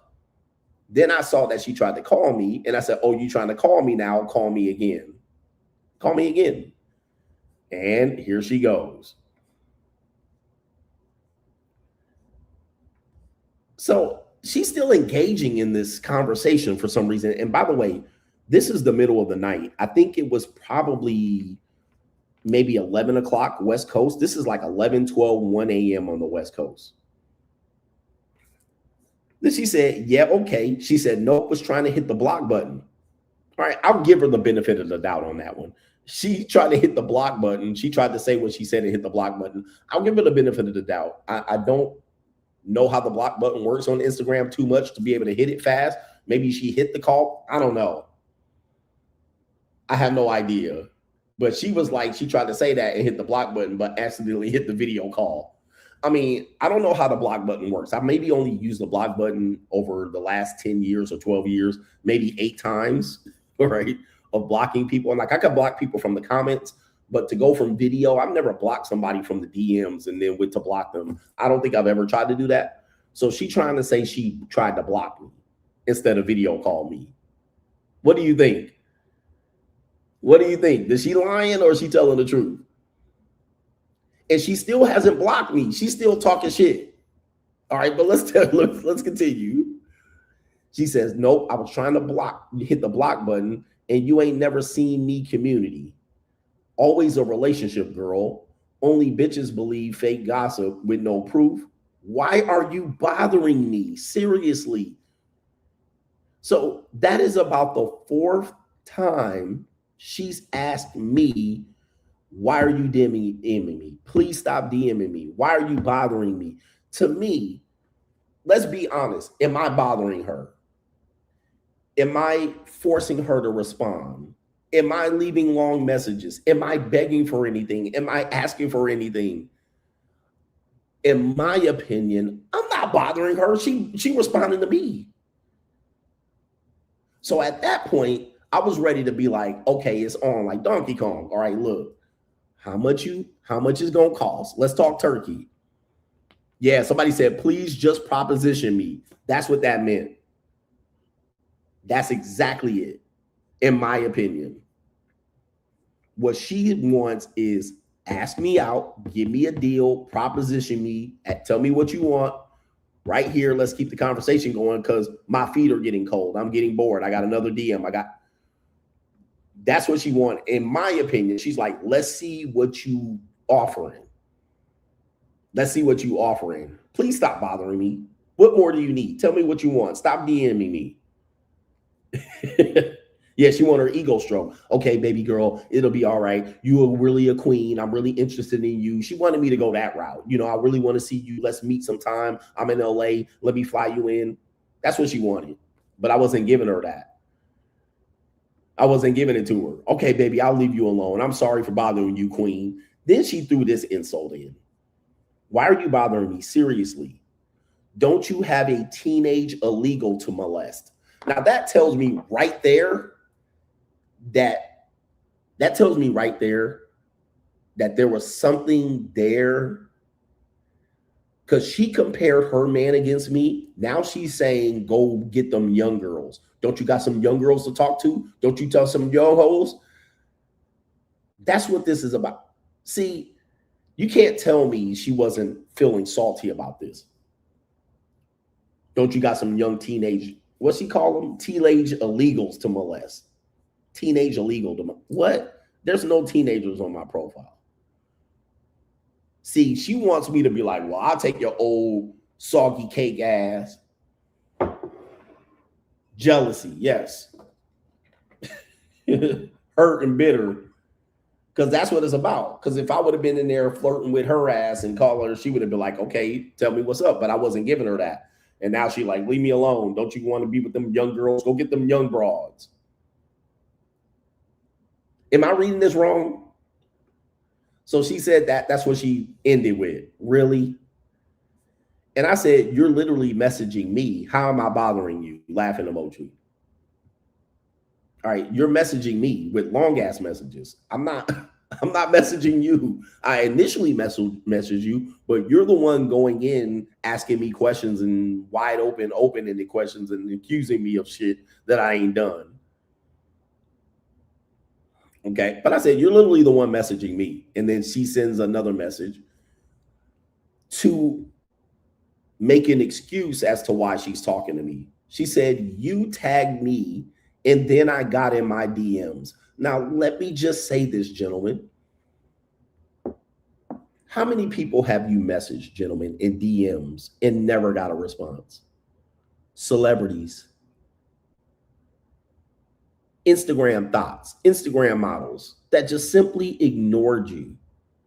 You're telling me you got your buns burned because I tagged you in the skeezer post and then followed it up with tell you to come ride Space Mountain with CGA. You're telling me that that's what got you burned? No, it wasn't. What got you burned was that the dude that was living a lifestyle that most guys ain't showing you, legitimately living it, you was curious. That's what got you. You were curious. That's what got you. And that's why you responded. I'm pretty sure you don't respond to the majority of your DMs, but you literally wanted to come to Splash Mountain to respond to me back and forth and go toe to toe with me in the DMs and then play the victim. Come on, man. He said, how she got a man, but she up here, she up in a booty call, Iris texting with you. I mean, come on, guys. Where her man at if she over here going back and forth with me between 11 p.m. and 1 a.m. in the DMs? Okay. And she says right here, you tagged me and then I got in my DMs. She said, okay, I'll be the man here and handle this. You want to chat late night and I want you to leave me alone and get my name out your mouth. I got this. And then at that point, she blocked me. All right, as far as I can see, because she stopped talking. But just so you guys can see, I believe I did respond to her and I said, do you night night.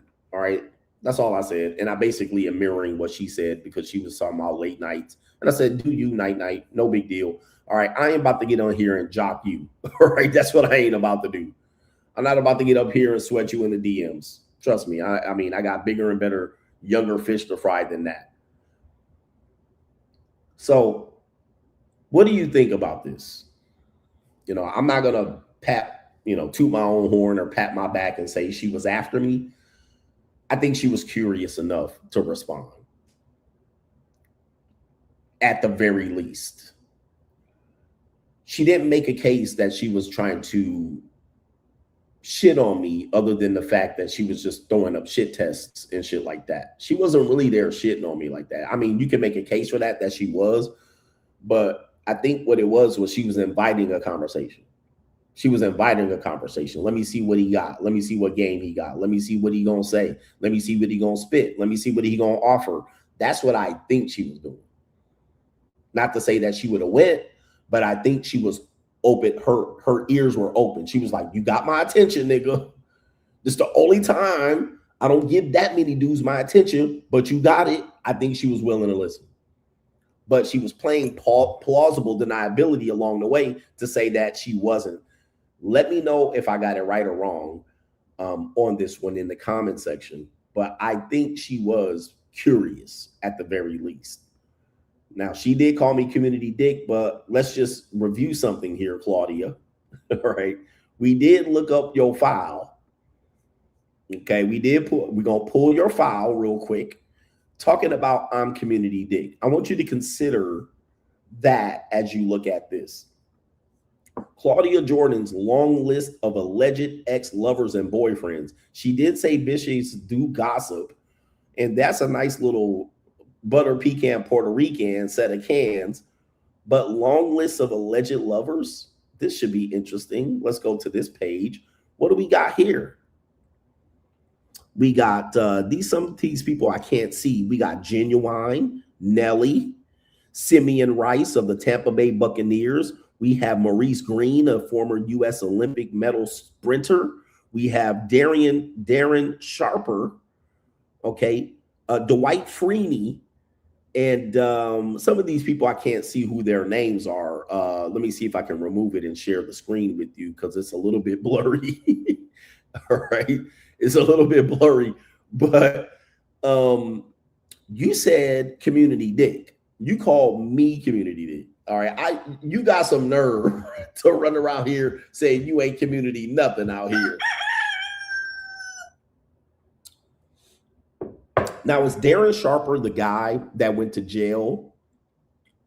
Darren Sharper is the guy that went to jail for something despicable, if I'm not mistaken. Did he go to jail for grape?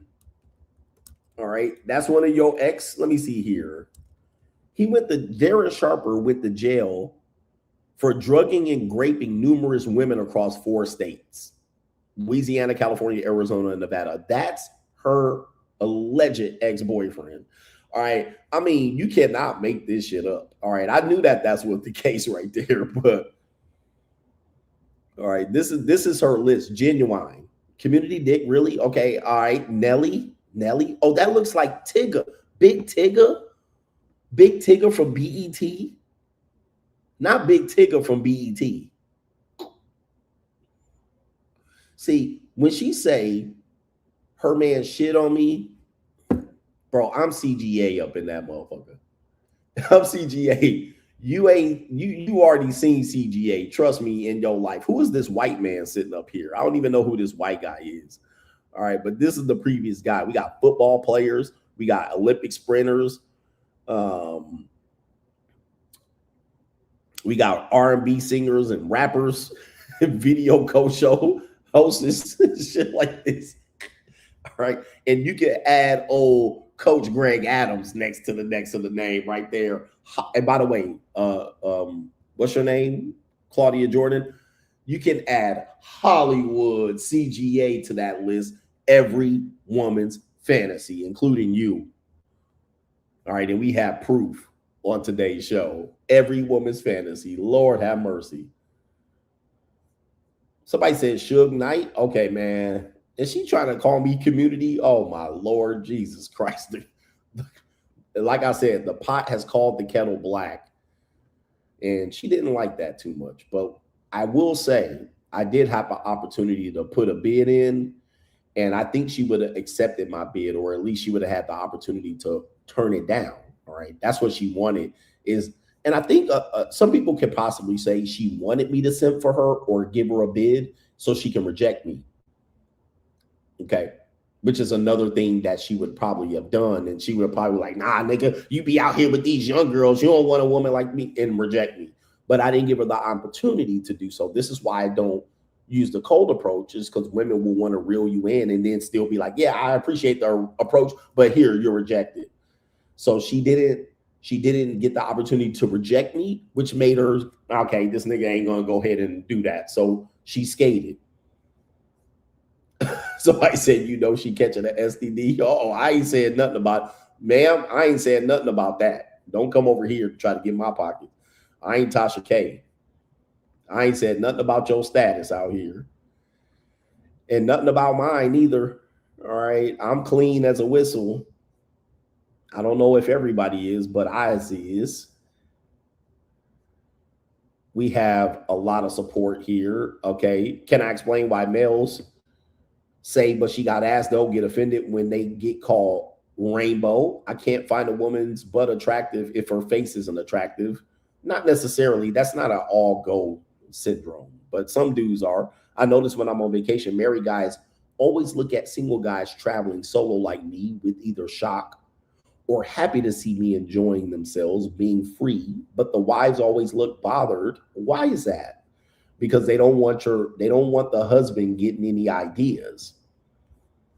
Okay, they don't want the husbands getting any ideas, because the husband's gonna be like, wait, you can live a life like that? Yes, you can. Shout out to Black Boss in the building. Bronx King says, also, the running inside joke between me and my crew is, I wonder what they told their boyfriends about where they were going for the day. You know that's the case, guys. All women, whether in a relationship or not, got a boyfriend or somebody they told that they were going to do something else, and they were doing something else. Okay, because I got women that go, like, there's a woman with me on vacation. All right, she lives with her mom in the Philippines. And I told her, you know, I know that's the case. And I said, what did you tell your mom where you were going to be this week? Because you certainly didn't say you were going to be with me. And she told me. I told my mom this. So it's not necessarily always men being victimized by this. But please understand, that's an example of what I tell you. They're going to always tell people they're doing something else. So when a woman even tells you, and women have to be smartened up to the fact that why men don't trust them is because we've already been on side of you lying to other people. Like, I've been with a whole woman just finishing up in the bedroom. She's calling her lesbian lover, telling her why she turned her location off. Oh, it'll be okay. I'm just here. I had to turn on my location because, and she's standing in my kitchen naked. Like, it's like, what the fuck? Like, it's crazy, bro. It is crazy. So I can't trust women. They're always going to tell somebody differently than what the shit they're doing. Like, they're not going to tell people that they out here creep, creep, creep, creep. Shout out to our brother, No Government Name, says, I told a group of normies that I love working because all the money I make is for me, not my girlfriend or wife, or supporting anyone that doesn't benefit me directly, not even family members. And they got mad. Why do society hate free men that put themselves first? Because you don't benefit them. I mean, you don't benefit them. They can't tell you how to spend your money. When you're married, your wife gets to tell you. When you have children, your kids, your daughter, your son gets to tell you how to spend that money. When you're free, they can't tell you how to do it. So they'll tell you your trick or something like that. Like, they'll try to criticize you, or they'll say you're messing with younger women.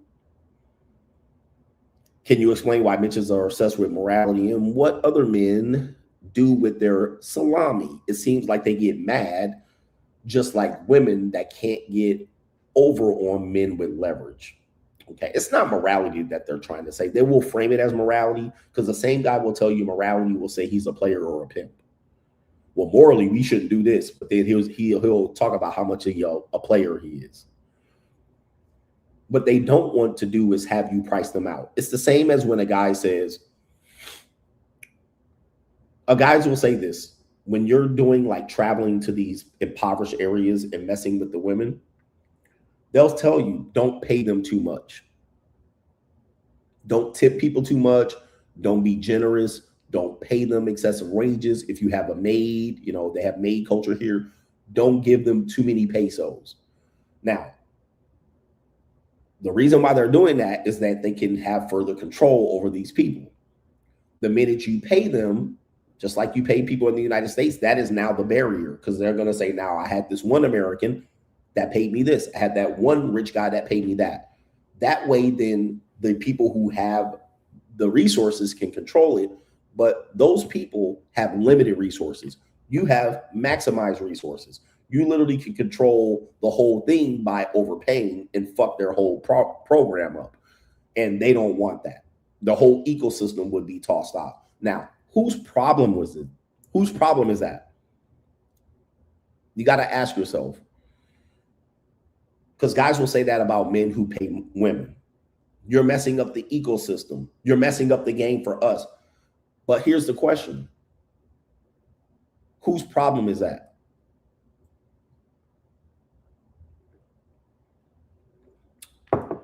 Right?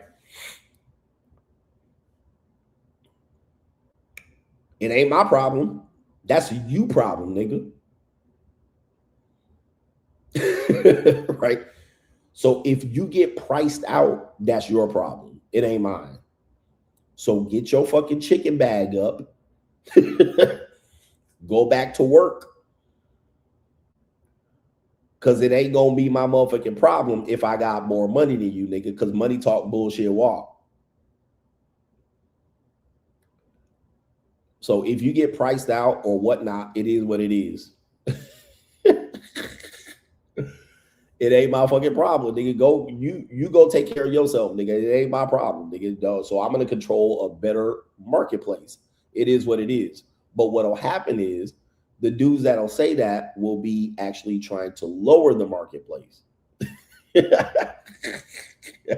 Right? They try to keep the marketplace affordable for them because they're on a fixed income.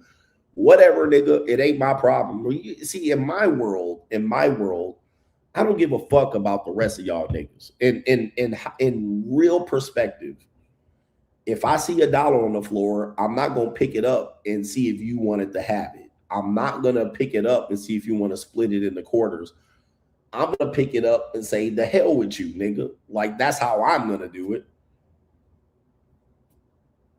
I'm not going to look at an opportunity and say, I can get another girl tonight, or I can try to get this guy a girl and I can sit this one out.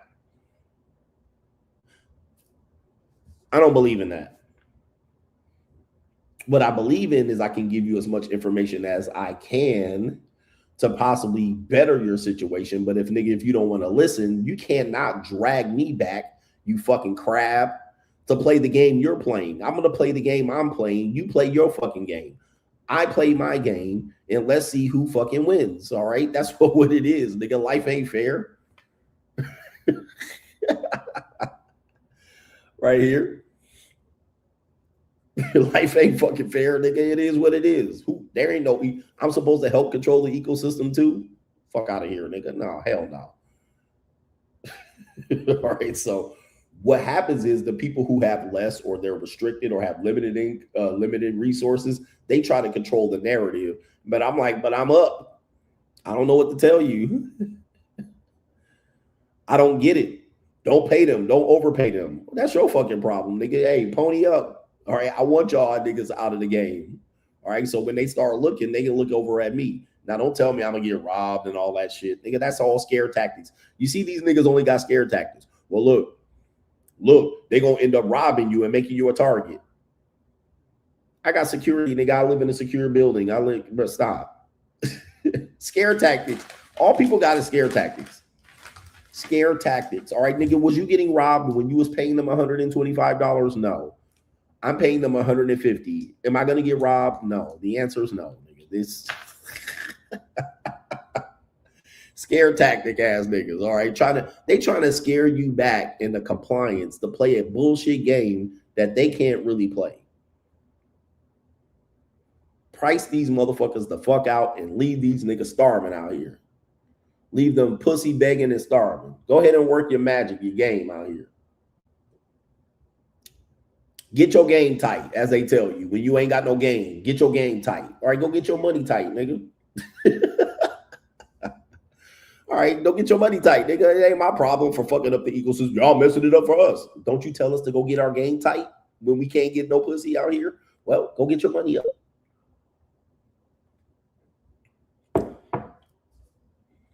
Go get your money up or go get your funny up, nigga. You better become extra charismatic. You gonna need it, nigga. By the time I come back and start paying these hoes, you gonna need it. Go get your money up, nigga. All right, it is what it is, bitch, nigga. Shout out to our brother here. No government name. Miles says, when I started off, when I'm starting to realize, coach, at 27, is that you have to be ruthless when it comes to people around you, but especially with women. The slightest disrespect should make you terminate them. Putting trust in the wrong person is expensive. Shit testing is real. All right, I had a young lady who would, and she was another Filipino chick that I was dealing with. She was like snarky. And I immediately checked it. And then she really went into submission, right? But what I noticed is she wanted me to do that, to bring that part out of me, which there are some toxic women, all right? La Toxica, they call it for the Latinas, where they poke and prod and get you to be like, bitch. Unfortunately, that's how women work. So then I was like, oh, okay, I see that's what she does and that's what she likes, right? She wouldn't have to ask for it. They're not going to ask for it. You know, can you pull my hair and choke me and spank me and whoop me? No, that's not how they do it. They get you to, they poke and prod you. They shit test you and they get you to respond. If you respond in the negative, if you don't do anything, if you don't check them and you go kowtow and wiping their feet and trying to, how can I make it better? Guess what'll happen? She's going to treat you like a bitch ass nigga. She's not going to disengage. She's just going to be like, okay, this is a bitch ass nigga. And I'm going to treat him like a bitch ass nigga. She's not going to disengage and run away. All right. So this is all just them kind of testing to get what they want, just like the woman in the DMs. Claudia Jordan, she was poking and prodding and testing me to see if she can get the reaction that I want, that she wanted. And then if I didn't give it to her, she basically was like, all right, let me poke some more. Right. And then she went to, if she got the reaction, then she would have got what she wanted. All right. Let's see here. Jesus Christ. All right. Kevin says Claudia's excuse is BS. On Instagram, you got the block. You get to the block button by tapping on the name. The video icon is at the top right on the iPhone. And he says right here, once you tap on the name, then you have to tap on another button to block. So she went and tapped on the video call button, which I don't even know where it is. So you said that she was lying about that. She had an excuse. A man supporting men said Claudia B. Jordan just did a video last year begging for a man to save her, pay for her. She's tired of being strong and independent, but she's turning you down. Yes, I did a video on that. That was one of the videos I did about her, reacting to her saying, save me, pay for my bills.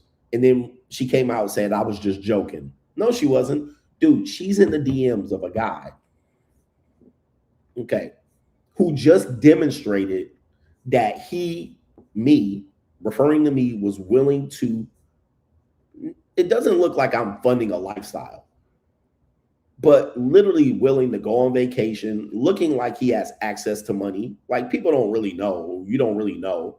But it looks like I'm traveling. I'm going to country. I'm going to vacations and destinations with young women, none over 30 in this video, some 19 to 30. Okay. Some as young as 19, some as old as 28 to 29 in the video. Okay. In destination, blue water. Look at the events, floor seats.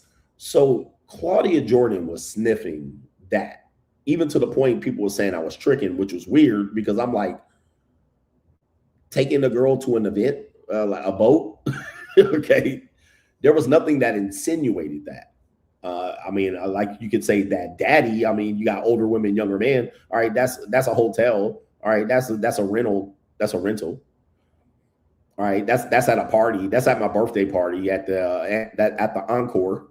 So there was nothing really, but what it demonstrated to her was, okay, he's willing. Let me get in on that. Let me get on that. So she was like, let me test to see what he gonna offer. Maybe he's gonna offer. Maybe I'm celebrity enough. Maybe she was celebrity enough. That's what I think she was doing. Then we got a couple more people say it's Claudia B. Jordan. You called her. Is that her name? Oh, it is Claudia B. Jordan. Tony Ocagio says these manosphere men are pathetic as hell. The space has lost value since 2022. These losers are cold approaching family members. I'm like, what? He says these guys don't accept that dating is going the escort route. Sorry, not sorry, brothers. Accept it. Pay for play.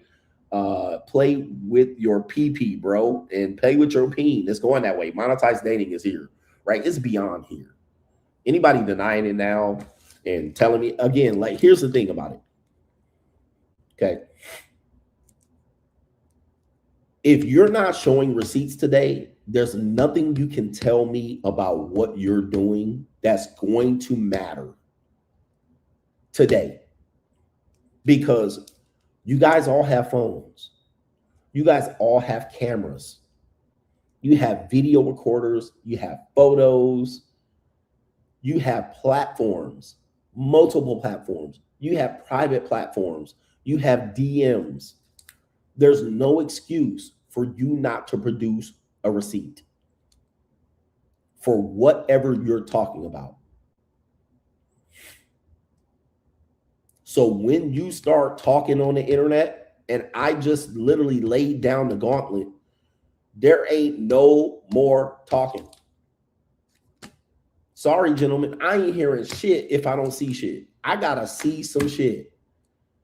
You can't tell me, well, I'm doing this and I'm doing that. It's 2026. Drop a DM, drop a photo. I'm not gonna share it. Just show me. Show me what you're doing. Show your work. I'm one of the only people to show my work. There's not many people showing their work out here. They're just talking shit. And then when they show their work, the work is just sloppy.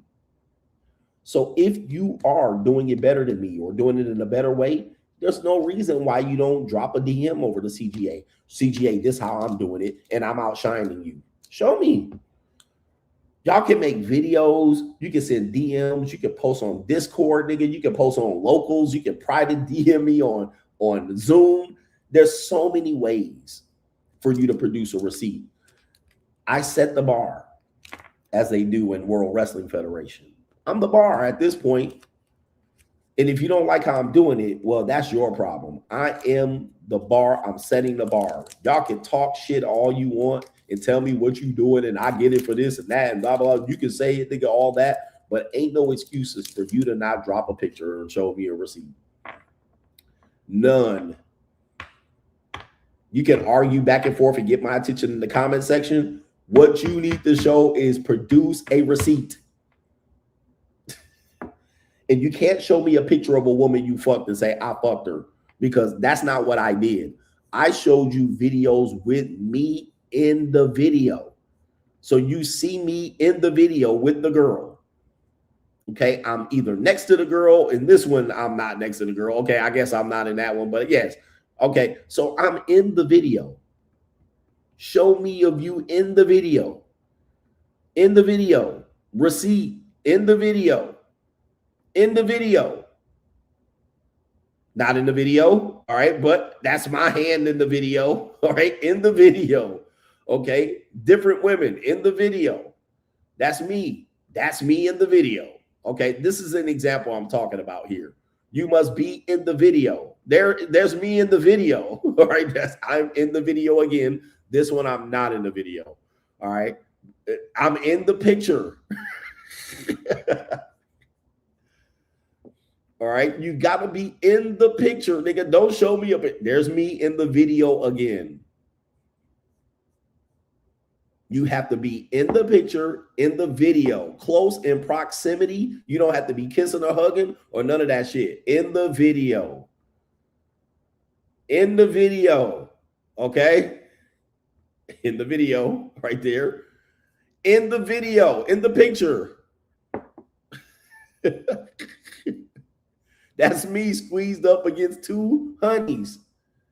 In the picture. In the video. I mean, there it is. Okay.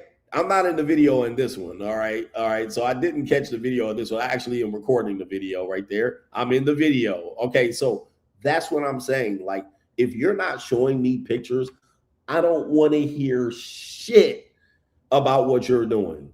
I don't want to hear nothing. It means nothing to me, bro. Nothing. Anyway. Just give me a receipt. Talking is nothing. Talk is cheap. You need to be in close proximity. All right. I don't want to hear no 1990 war stories either, nigga. All my videos are from November 2024 to March 2026. Like, they're not even 2 years old. So they're within the last a year and a half. None of these are old videos, old voicemails, old emails, old AOL chats, old pictures. You have a beard now. You didn't have a beard then. All right. Nah, bro. We want new in action, live interaction, nigga. In the picture. In the picture. Close proximity. In the picture. In the video. Look, there we go right there. In the picture. All right. That's fresh and fit. In the picture. All right. Even with pogs. In the picture, nigga. Show me your pogs, nigga. These were two women that wanted to take pictures of me when I was vacationing in Hawaii. All right. So I was trying to get with one of the smaller pogs, but show the picture, nigga. Even your bum work. Show me the picture. All right. Show me. I mean, I don't want to hear shit. It means nothing to me. You wasting my time, nigga. Tony OKZO said the manosphere is pathetic as hell. Well, the manosphere has been gone, bro. The manosphere has been gone. It's been gone. I've been alerting you guys for the last 2 years that the manosphere is jumped the shark. Ancient Man says, watching this NB have opinions or watching this NB have options with what amounts to a cuck as a good guy makes me glad that I never have taken any of them seriously. Adding to the good guy absence of abundance, marrying her after she had one kid is done. Something like that. But yeah, man, I mean, yeah, she did. She said she had a baby daddy and then got married. Like, crazy work. Look, I think, yeah, I don't get it, bro. Shout out to our brother, No Government Name. Genghis is going to have a legacy of kids all over Asia. More countries I travel to, the more I want nothing to do with Western women, not even casually, especially if it's free. Is this the same realization you came to? Well, what I'm going to tell you is you guys are getting bad deals with American women. The single women that's available today. You guys are getting horrible deals from them. Horrible. And they're giving you nothing really to work for. Long term. I'm talking about long term. A shout out to you right there. And I think we're about to round the corner here. It's 2:44 a.m. here in the Philippines. Shout out to Teddy says, Coach, you got me rolling with this Claudia Jordan story. Shout out to you. That is a co-sponsorship. And did I produce my receipts? Again, receipts shown. Shout out to Black Suburban Dad says, had a 23-year-old cosplay girl drop that hot and ready off on Friday. She revealed she has a boyfriend, but says it's complicated. She didn't want to leave my place and is begging to hang out again. This world is evil. Shout out to you. Yeah, man.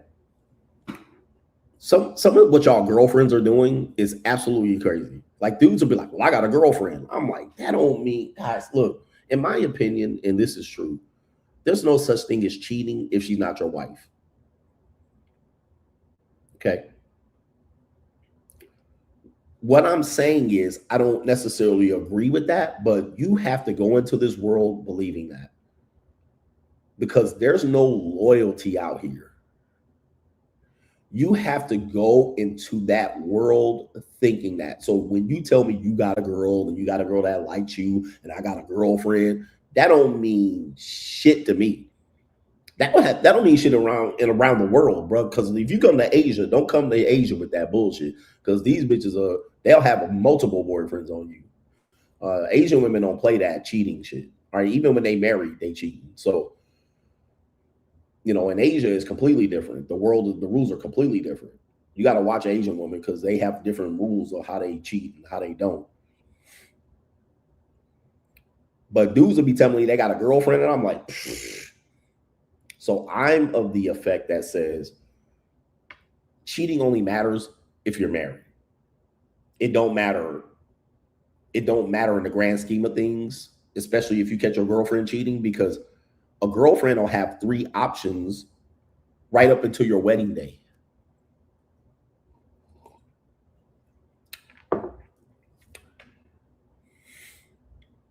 Ask any married woman. Ask any married woman. She'll tell you, oh, yep. When my husband proposed to me, I had another dude that I called up right before and said, I think he's going to propose to me. You want to put that bid in? Right up to her wedding day, she called the dude. I'm about to get married today. I just want to say my goodbyes. Sent them a message and shit like that. You got to watch this shit, bro. And they don't find it as a violation. Now, if you did it on your wedding day, they would feel some sort of way about it, obviously. But they don't think that's a violation. That's just what they call female dating strategy. They keep their rotation. They keep their hoes. They keep their friend zones. They keep their beta male orbiters. They keep their work husbands, their play cousins, their male best friends. These are all just options for them. All right. Then don't get into the bachelor party and shit like that, bachelorette party. So in my opinion, you have to believe that just because you boyfriend and girlfriend, there's no such thing as cheating. Certainly not in a sugar daddy, sugar baby relationship. I don't care if she said she wasn't going to cheat on you, nigga. That's not going to stop her from, you know, turning a trick or going to see her side nigga or baby daddy. You got to know that's coming. Yeah, baby daddy. We just talk about it. Baby daddy's another one. Yeah.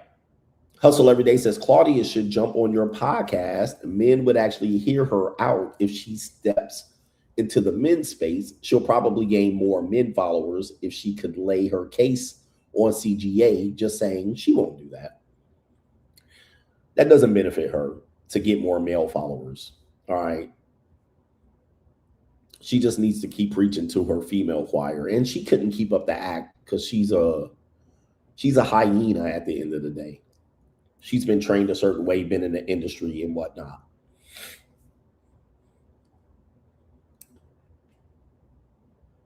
All right. And I'm all of the opinion of I would never get into a monogamous relationship with a woman and get rid of all my hoes. Not today, bro. Not today. If a woman wanted to be monogamous, I know people find this hypocritical because they see Myron get hung up on this one, but Myron and me are different. Myron's never been married. He's never had real relationship experience prior to this, right? He even admits this. So, but he got caught up trying to get Angie into this. He's non-monogamous. She's monogamous, but she kind of exposed them as being different off camera, which we all are. We're all different when we're off camera. We're all different when we're with women independently, right? But I'm different, right? I'm in a different stage of my life to where I can pull that. Well, if you want to be faithful to me, go for it. But I'm going to be non-monogamous, ethically non-monogamous. But what I wouldn't do is be in an open relationship or in an ethically non-monogamous relationship with a woman, because that doesn't benefit me at all. Okay. Okay, it doesn't benefit me at all. I'm of higher value, make more money than these fucking women. I mean, maybe if Mackenzie Bezos came around, like what would benefit me being in an ethically non-monogamous relationship with a woman? Unless she was fucking fine ass 24-year-old woman, like extremely fine. But a lot of women think they're extremely fine, and then I show her these are the women I fuck with, right? So,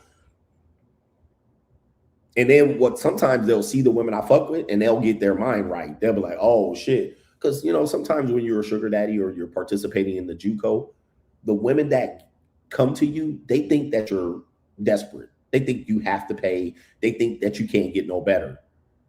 Right. And it's because they're thinking, oh, I got all these old guys and paying money, and you just another one of those guys, and they get to run all over you because they're young and hot. Then you'd be like, okay, these are right here. Then I just show the phone. These are my other girls. This is who you measuring up against. So you get your fucking mind right, or be a part of the team, get your shit. But no one's bigger than the program over here. If you think you're bigger than the program, I don't know what to tell you. Now, I can fuck with you, but if you think you're bigger than the program, then I can't fuck with you. But for me, I couldn't be monogamous with a woman. I certainly couldn't be in an ethically non-monogamous relationship with any woman over 30. Really over 22. I mean, there's really no point in me committing to a woman in that. I don't see it. I just don't see it. But I'm in a different point in my life. But if a woman said, hey, I'll be your down ass bitch and you can go fuck these other hoes, all right, I guess. All right, but there would have to be an extreme benefit for me being in a relationship with her, other than her dropping off ass. Like, there would have to be an extreme benefit. Like, I use her name to monetize my YouTube channels. All right, I don't know, something wild like that. All right, where she, you know, I had some felonies, and then I can put all my businesses under her name and social security number. But I don't have shit like that. I'm not a dumb nigga. You know what I mean? I'm not a nigga that has criminal past where I need to link up with a woman to put all my businesses in her fucking name so I can avoid my past felony lifestyle and shit. You know, I don't have those issues. Like, I'm a different guy, bro. I'm a different guy. Like, y'all got to do that shit. Y'all and men's got to start telling the truth as to why y'all do shit with women. Oh, I get with women because they pay for me. No, you get with women because you got 2 felonies, nigga. And you on back child support and you can't get a passport. So you got to stay low under the radar. So you got to get this woman, and you really simp for her and cuddle with this bitch. At the end of the night, tell the truth, nigga. You just got out of jail and you on parole, nigga. And if you get motherfucking a violation, nigga, you going back to the pen. Tell the real truth as to why you be out here caking for these women behind the scenes and why you using them. Tell the real goddamn story, nigga. You done already fucked up your name and reputation in the business. Now you need another woman to be the front manager for your fucking business. Tell the fucking truth about what the fuck happened, nigga. You bankrupt and this woman got good credit. Tell the truth as to why you out here, you ain't playing these women. You ain't pimping them, nigga. You out here using these bitches because you can't use your whole fucking name and reputation because it's fucking dirt. All right. Your credit is poor, nigga. You got 2 felonies, 3 strikes, you fucking out. Nigga, this is the reason you go on back child support, nigga. You can't lease a goddamn apartment to save your fucking life. That's why you be out here using these women. You pimping them and shit like this. Tell the goddamn truth, you couch surfing ass perpetrating pimp. You homeless, nigga. You a homosexual. Tell the truth as to why you out here got a run game, nigga. Tell the truth why you can't take a trip outside the country. Don't come out here and shame me for doing the shit you can't do, bitch, nigga, because TANF on your ass. Don't tell me why you ain't doing some shit, you toothless nigga. All right, shut. Don't tell me why you would do it another way, nigga, because you can't do it my way, nigga. You can't get a bank account, nigga, and no standard bank, FDIC protected ass bank, nigga, or credit union. That's why you got to be out here hustling and begging women like a fucking beggar. Try to tell me I'm doing it wrong, nigga. I'm not a 2-strike felon, nigga. You a loser, nigga. You a homeless homosexual, nigga. You ain't got no shit. You ain't got no credit, nigga. Your mama fucked up your credit when you was 13, nigga. Like, you a bum. That's why. Just come out and tell the world you a fucking bum, and it's the only way you can get by. Don't come in here and judge me, nigga, because I'm a straight lace nigga, straight X, straight by the book, nigga. All right, I'm a bookworm, nigga. I got my good credit, nigga. Shot. Sheesh. Kevin Sullivan says, I got a coworker that's 71. and he has shifts with his wife to watch their 9-month-old granddaughter. The daughter has 3 jobs, so they always have her. Ninja is a step granddaddy for 20 years. Couldn't be me, bruh. Couldn't be me. All right. Undertaker bell out here. Shout out to Myron. He's using an Undertaker bell. All right. Couldn't be me. All right. Them niggas' feelings are hurt right now. All right. But yeah, I'm not a pro man's channel. All right. Niggas, I will talk about these bitch ass niggas all day long because they got always something to say. Nigga, you still live at your mama's house. But look, 20-year stepdaddy. I'm not going to be 71 babysitting my step granddaughter. Couldn't be me, bro. Couldn't be me, nigga. I'd rather be pushing up daisies at that point, nigga. I'd rather be motherfucking maggot food if that's what my life fixing to look like. All right, let me just go and check out time. Hotel, counter. Okay, all right. Venmo done locked me out. All right, Venmo done locked me out, so don't send no more Venmos tonight. Let's see who else done locked me out. Nigga, oh man, bro. Not me, bro. Step granddaddy ass nigga. All right.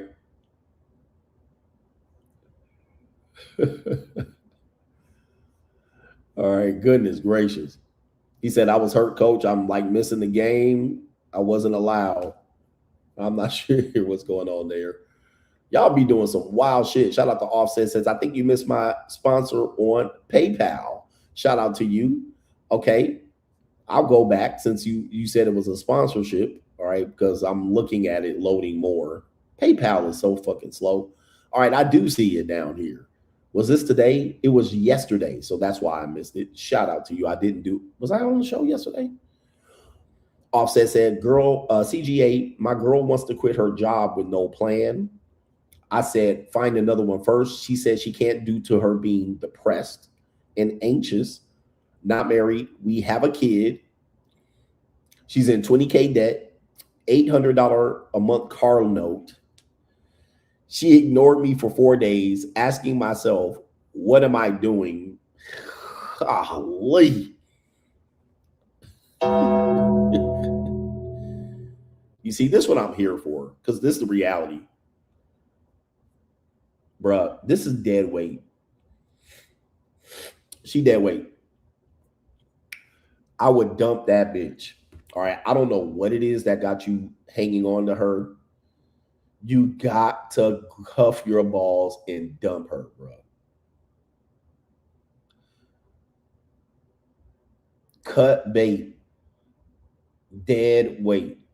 These are the type of people who ruin you. First of all, as soon as if I hear a woman's depressed or has anxiety or stress, she is not relationship material. Do not commit to any woman that has depression or stress or anxiety. She's giving you that's a red flag. Even if you have depression, stress, or anxiety, you should not be in a relationship. That's the last thing you should do. This is going to create codependency. You're going to be the next person she blames for her issues. So I stay away from, I'll still mess around with a woman here and there, but nah, you can't keep these women. So that's the first reason I would dump her. Second reason I would dump her is she has an $800 car note. Like, why? What does she do? She ain't barely got a job. Now she's quitting a job and she's not finding another job first. She's not ambitious. Okay. She's going to make you hold this bag. She's gonna, what did I call? She's going to squat on you. She's going to renege on you. This is a mess.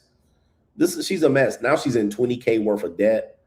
And now she has the nerve to ignore you. Plus she has a kid. So you're going on child support. Cut your losses. Cut your losses, bro. The longer you go, the more you're going to owe her. Man, just dump this bitch real quick. All right. Get rid of her, bro. Get rid of this no good.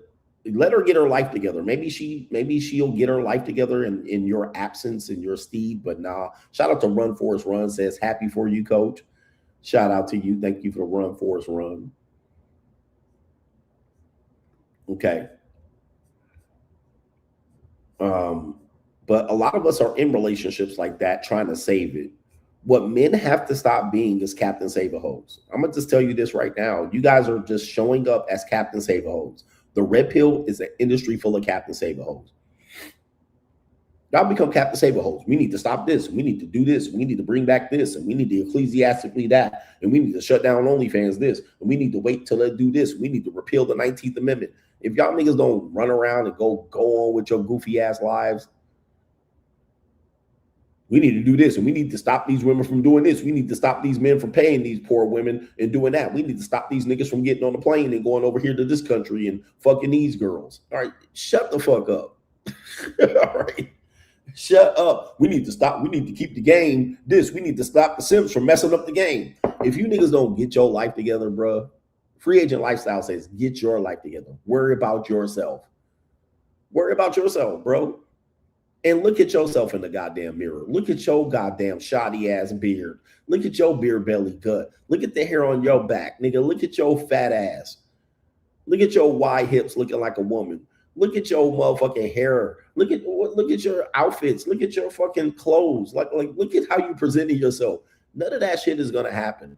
I've never went out here to say any of that shit was gonna happen. All I said was these women gonna hit the wall. I'm gonna be up. It's gonna be my Super Bowl, and I'm gonna be dating young bitches. All right, and them old bitches gonna be sitting on the sideline looking salty. I said that was gonna happen, and I did it. So I don't worry about them, bro. Fixing the community ass nigga. All right. We need society and men to contribute back, and we ain't doing none of that shit. That shit ain't gonna happen. Okay. You guys are Captain Save-A-Hoes. One thing I don't want y'all to do is save these fucking hoes. Ladies, I want y'all fucking hoes to be hoes. When y'all start off being hoes, I want y'all to be good hoes. I want y'all hoes to hoe. I want it to be a hoe festival. I want it to be like Mardi Gras. Nigga, I want you, when you start off hoeing, bitch, I want you to be the best hoe you can be for the rest of your funky ass life. And I can use you. I can play with you. I could be in hoes, could have a good time. I have good time with hoes. I love hoes. What I don't like is hoes that show up trying to be good women and good girls to me. I feel disrespected. I feel like you trying to play me. I feel like, what the fuck did I do wrong to you to deserve this shit? I feel like, what did I do wrong to deserve this fucking shit where you want me to be a good man after you've been a goddamn hoe all your life? What did I do to deserve this shit? Like, what kind of nigga do you think I am?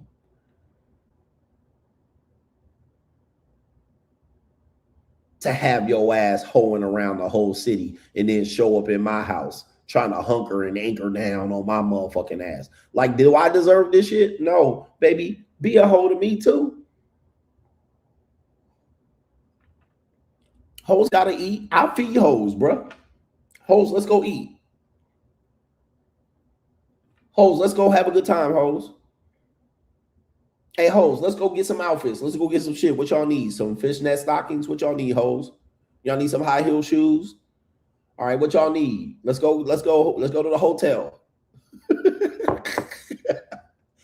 All right, baby, we gonna have a weekend for you to remember and tell all of your motherfucking hoe friends what I was doing, and maybe you can actually funnel some hoes over to me. All right, go tell your hoe friends what's going on. We can be in hoe business together. Ain't nobody humping around, but we can do some shit. You know what I mean? When you can't service me, you can send your friend over to service me. I ain't mad at you. I don't judge you. But that's the type of hoes I like, all right? I like hoes I like to share a nigga. You know what I mean? Bring me a girl. Or tell me to bring a girl to the whole fucking party. You know what I mean? Don't be trying to act all prissy. I don't want to be like that in front of another woman. Bitch, you've been doing this shit since before I was here. Since been done it. All right? Hey, but you're going to be another girl. All right? We bringing another girl in, hoe.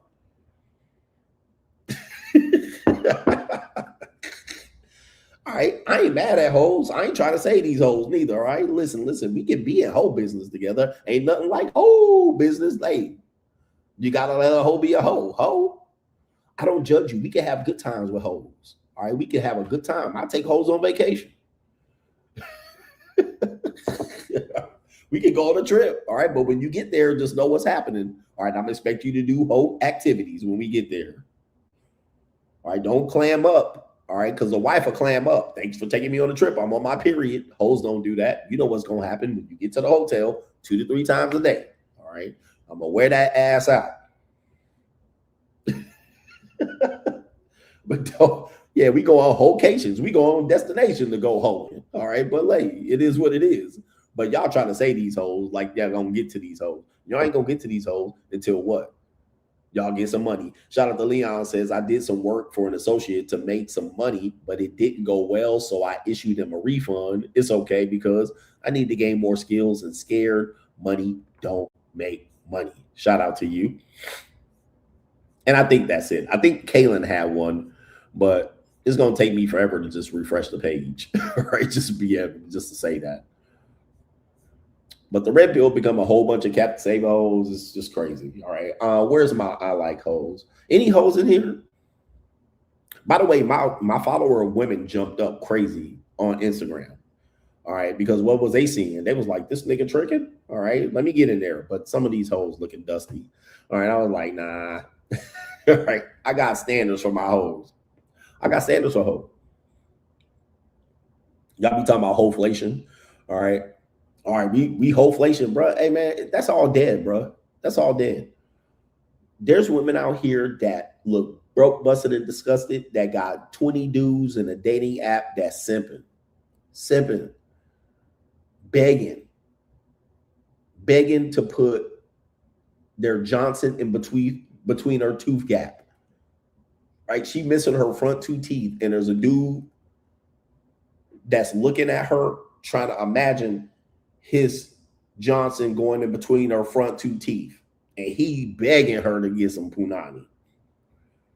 You don't even know what these dudes doing out here, bro, to try to get laid. These dudes trying to get the easiest kills out here. They trying to aim low and hit. Because we got these, you no longer can regulate the marketplace. You no longer can regulate the sexual marketplace as a person. Definitely not calling a person a name, a simp, a trick, a hoe, prostitute. Y'all can't regulate the marketplace because people can do so much dirt with this phone and set up so much stuff with this phone. Y'all can't regulate the marketplace. So what you're going to do is hate on the sideline. All right, you're going to hate from outside the club. That's all you got. All right, you do only, in my opinion, only have to worry about yourself. All right, it's really about what you're doing and what you're getting out of it. If you're trying to make it better for women, if you're a man trying to make it better for men, and then you're a woman trying to make it better for women, sorry, both of y'all gonna lose this battle. Okay, both of y'all gonna lose this battle. You have to protect your home turf. Let everybody else do what they want to do. Find your lane, sit in it. Let everybody else complain how you doing it. If they don't like it, it is what it is. But you're not gonna do anything about trying, especially dudes out here. I see these dudes on Instagram. They will say monetized dating is not happening, but then they will constantly be making videos about women selling pussy, right? And what they're doing is prostitution error, but they will deny that it's happening. All right, when I bring it up, not me, I'll get it for free. Okay, but if you guys are constantly facing this problem, then you have to acknowledge that it exists. Once it exists, you have to have a strategy around it, whether you're going to participate in it or you're going to avoid it, or what are you going to do with it? But just denying it is not going to help you. Denying that you need to strategize around it is not going to help you, because all these women are going to beg for some money. Like there was a time a woman could find a way not to deal with you. Today, that time, there's women that don't have that anymore. There's women that will say, okay, I'll find a way to deal with him. 25 years ago, the women were like, I'm not going to deal with him at all. Today, that's not the case. They'll go, there's something I could get from him. Whether he's the nice guy, a trick, a simp, a alpha dog, a Chad type. So now women can, that's why women will say, I have 5 guys that serve 5 different needs. They're finding ways to deal with guys. Now, unfortunately, there's a small percentage of these guys that they rotate to. So that's why they can never keep one. But they'll find a way to deal with you. And if, yeah, a pookie, wherever it is, a nigga that robs, nigga that sells drugs, all right, nigga that got a club promoter, they'll find a way to fix you in. So that's where you have to understand where it's going. Now, if you're just going to stand ecclesiastically on the sideline and wait for them to fix this, in my opinion, and I might be wrong, they're not going to fix this. I'm 99% certain it's not going to get fixed. Now, I know I'm going on, but I got to close up the show. The reason why people are going to disagree with me is they're going to talk about some old bitch that don't qualify with what I'm saying. They're going to say, that's not true, coach. I know women that are not like that. Okay, show me these women. Guarantee you they pull up a woman older than 35. They're not going to pull up a woman under 32. And normally the guy is going to be 35 and up, 40, 42, 44. Here's the problem with that. That to me is not an effective dating marketplace for people to change the dating marketplace. Those people are outside of the dating window, meaning that they're still capable of dating, but those people are not going to alter significantly the dating marketplace. Okay. They come from a different time, a different era, a different generation, but they're primarily not the people who are going to procreate or potentially procreate or get married or alter the dating marketplace landscape. You're talking about some older woman that already used their opportunity to go out and now has re-entered it or whatever. That's not the people who I'm talking about. When I'm talking about what's going on are people 18 to 30. 18 to 30. What are those people doing? Because that's going to carry on for the next 40 years. Not old Gen X bitches and old ass millennials. All right. Nobody, them people 18 to 30. What's happening? Well, it's monetized dating. A lot of that going on, a lot of asexual activity, a lot of homosexual activity, a lot of single dudes, a lot of virgins, a lot of male lonely guys, a lot of hoes and skeezers, a lot of OnlyFans girls, a lot. Where are the regular girls in the ecosystem that are going to change that going forward? Girls that are committed to never have kids, never married. Where are the women in that age group that are going to change the direction of the relationships going in the future? Just take that demographic. That's the future. So them people aren't going to, them people ain't going to change overnight based on some podcast. All right. Them people watching Sniggle and whoever else they got. Yeah. Incels. You got incels in that group.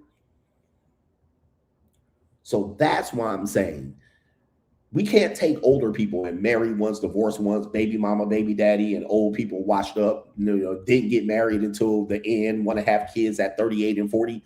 This is not the people that are going to change dating. So don't use those people as an example of there's potentially different women out there, good women out there. Those are old women. Those are old guys. Those are old men.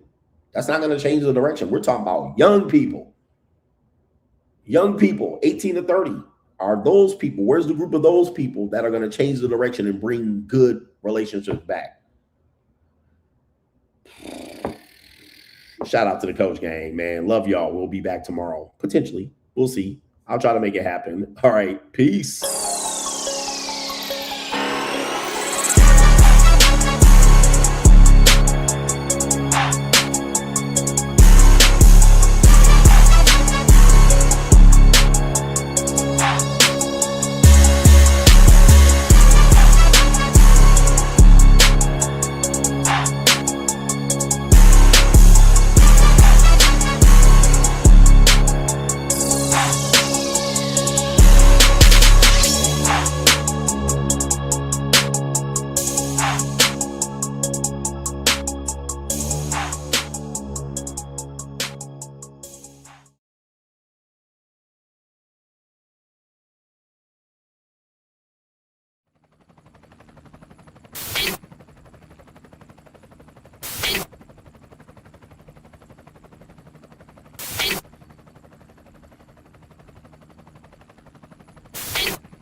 and you're in the Desert Storm bunker with Hollywood CGA. Yeah. Legends ain't born, they built from the grind. From benches to banners, we sharpen the mind. We sharpen the sword and promise and swore that we going hard and leaving it all on the floor. Hey, yeah, we going hard and leaving it all on the floor. Hey, yeah, we going hard and leaving it all on the floor. Legends ain't born, they built from the grind. From benches to banners, we sharpen the mind. We sharpen the sword and promise and swore that we going hard and leaving it all on the floor.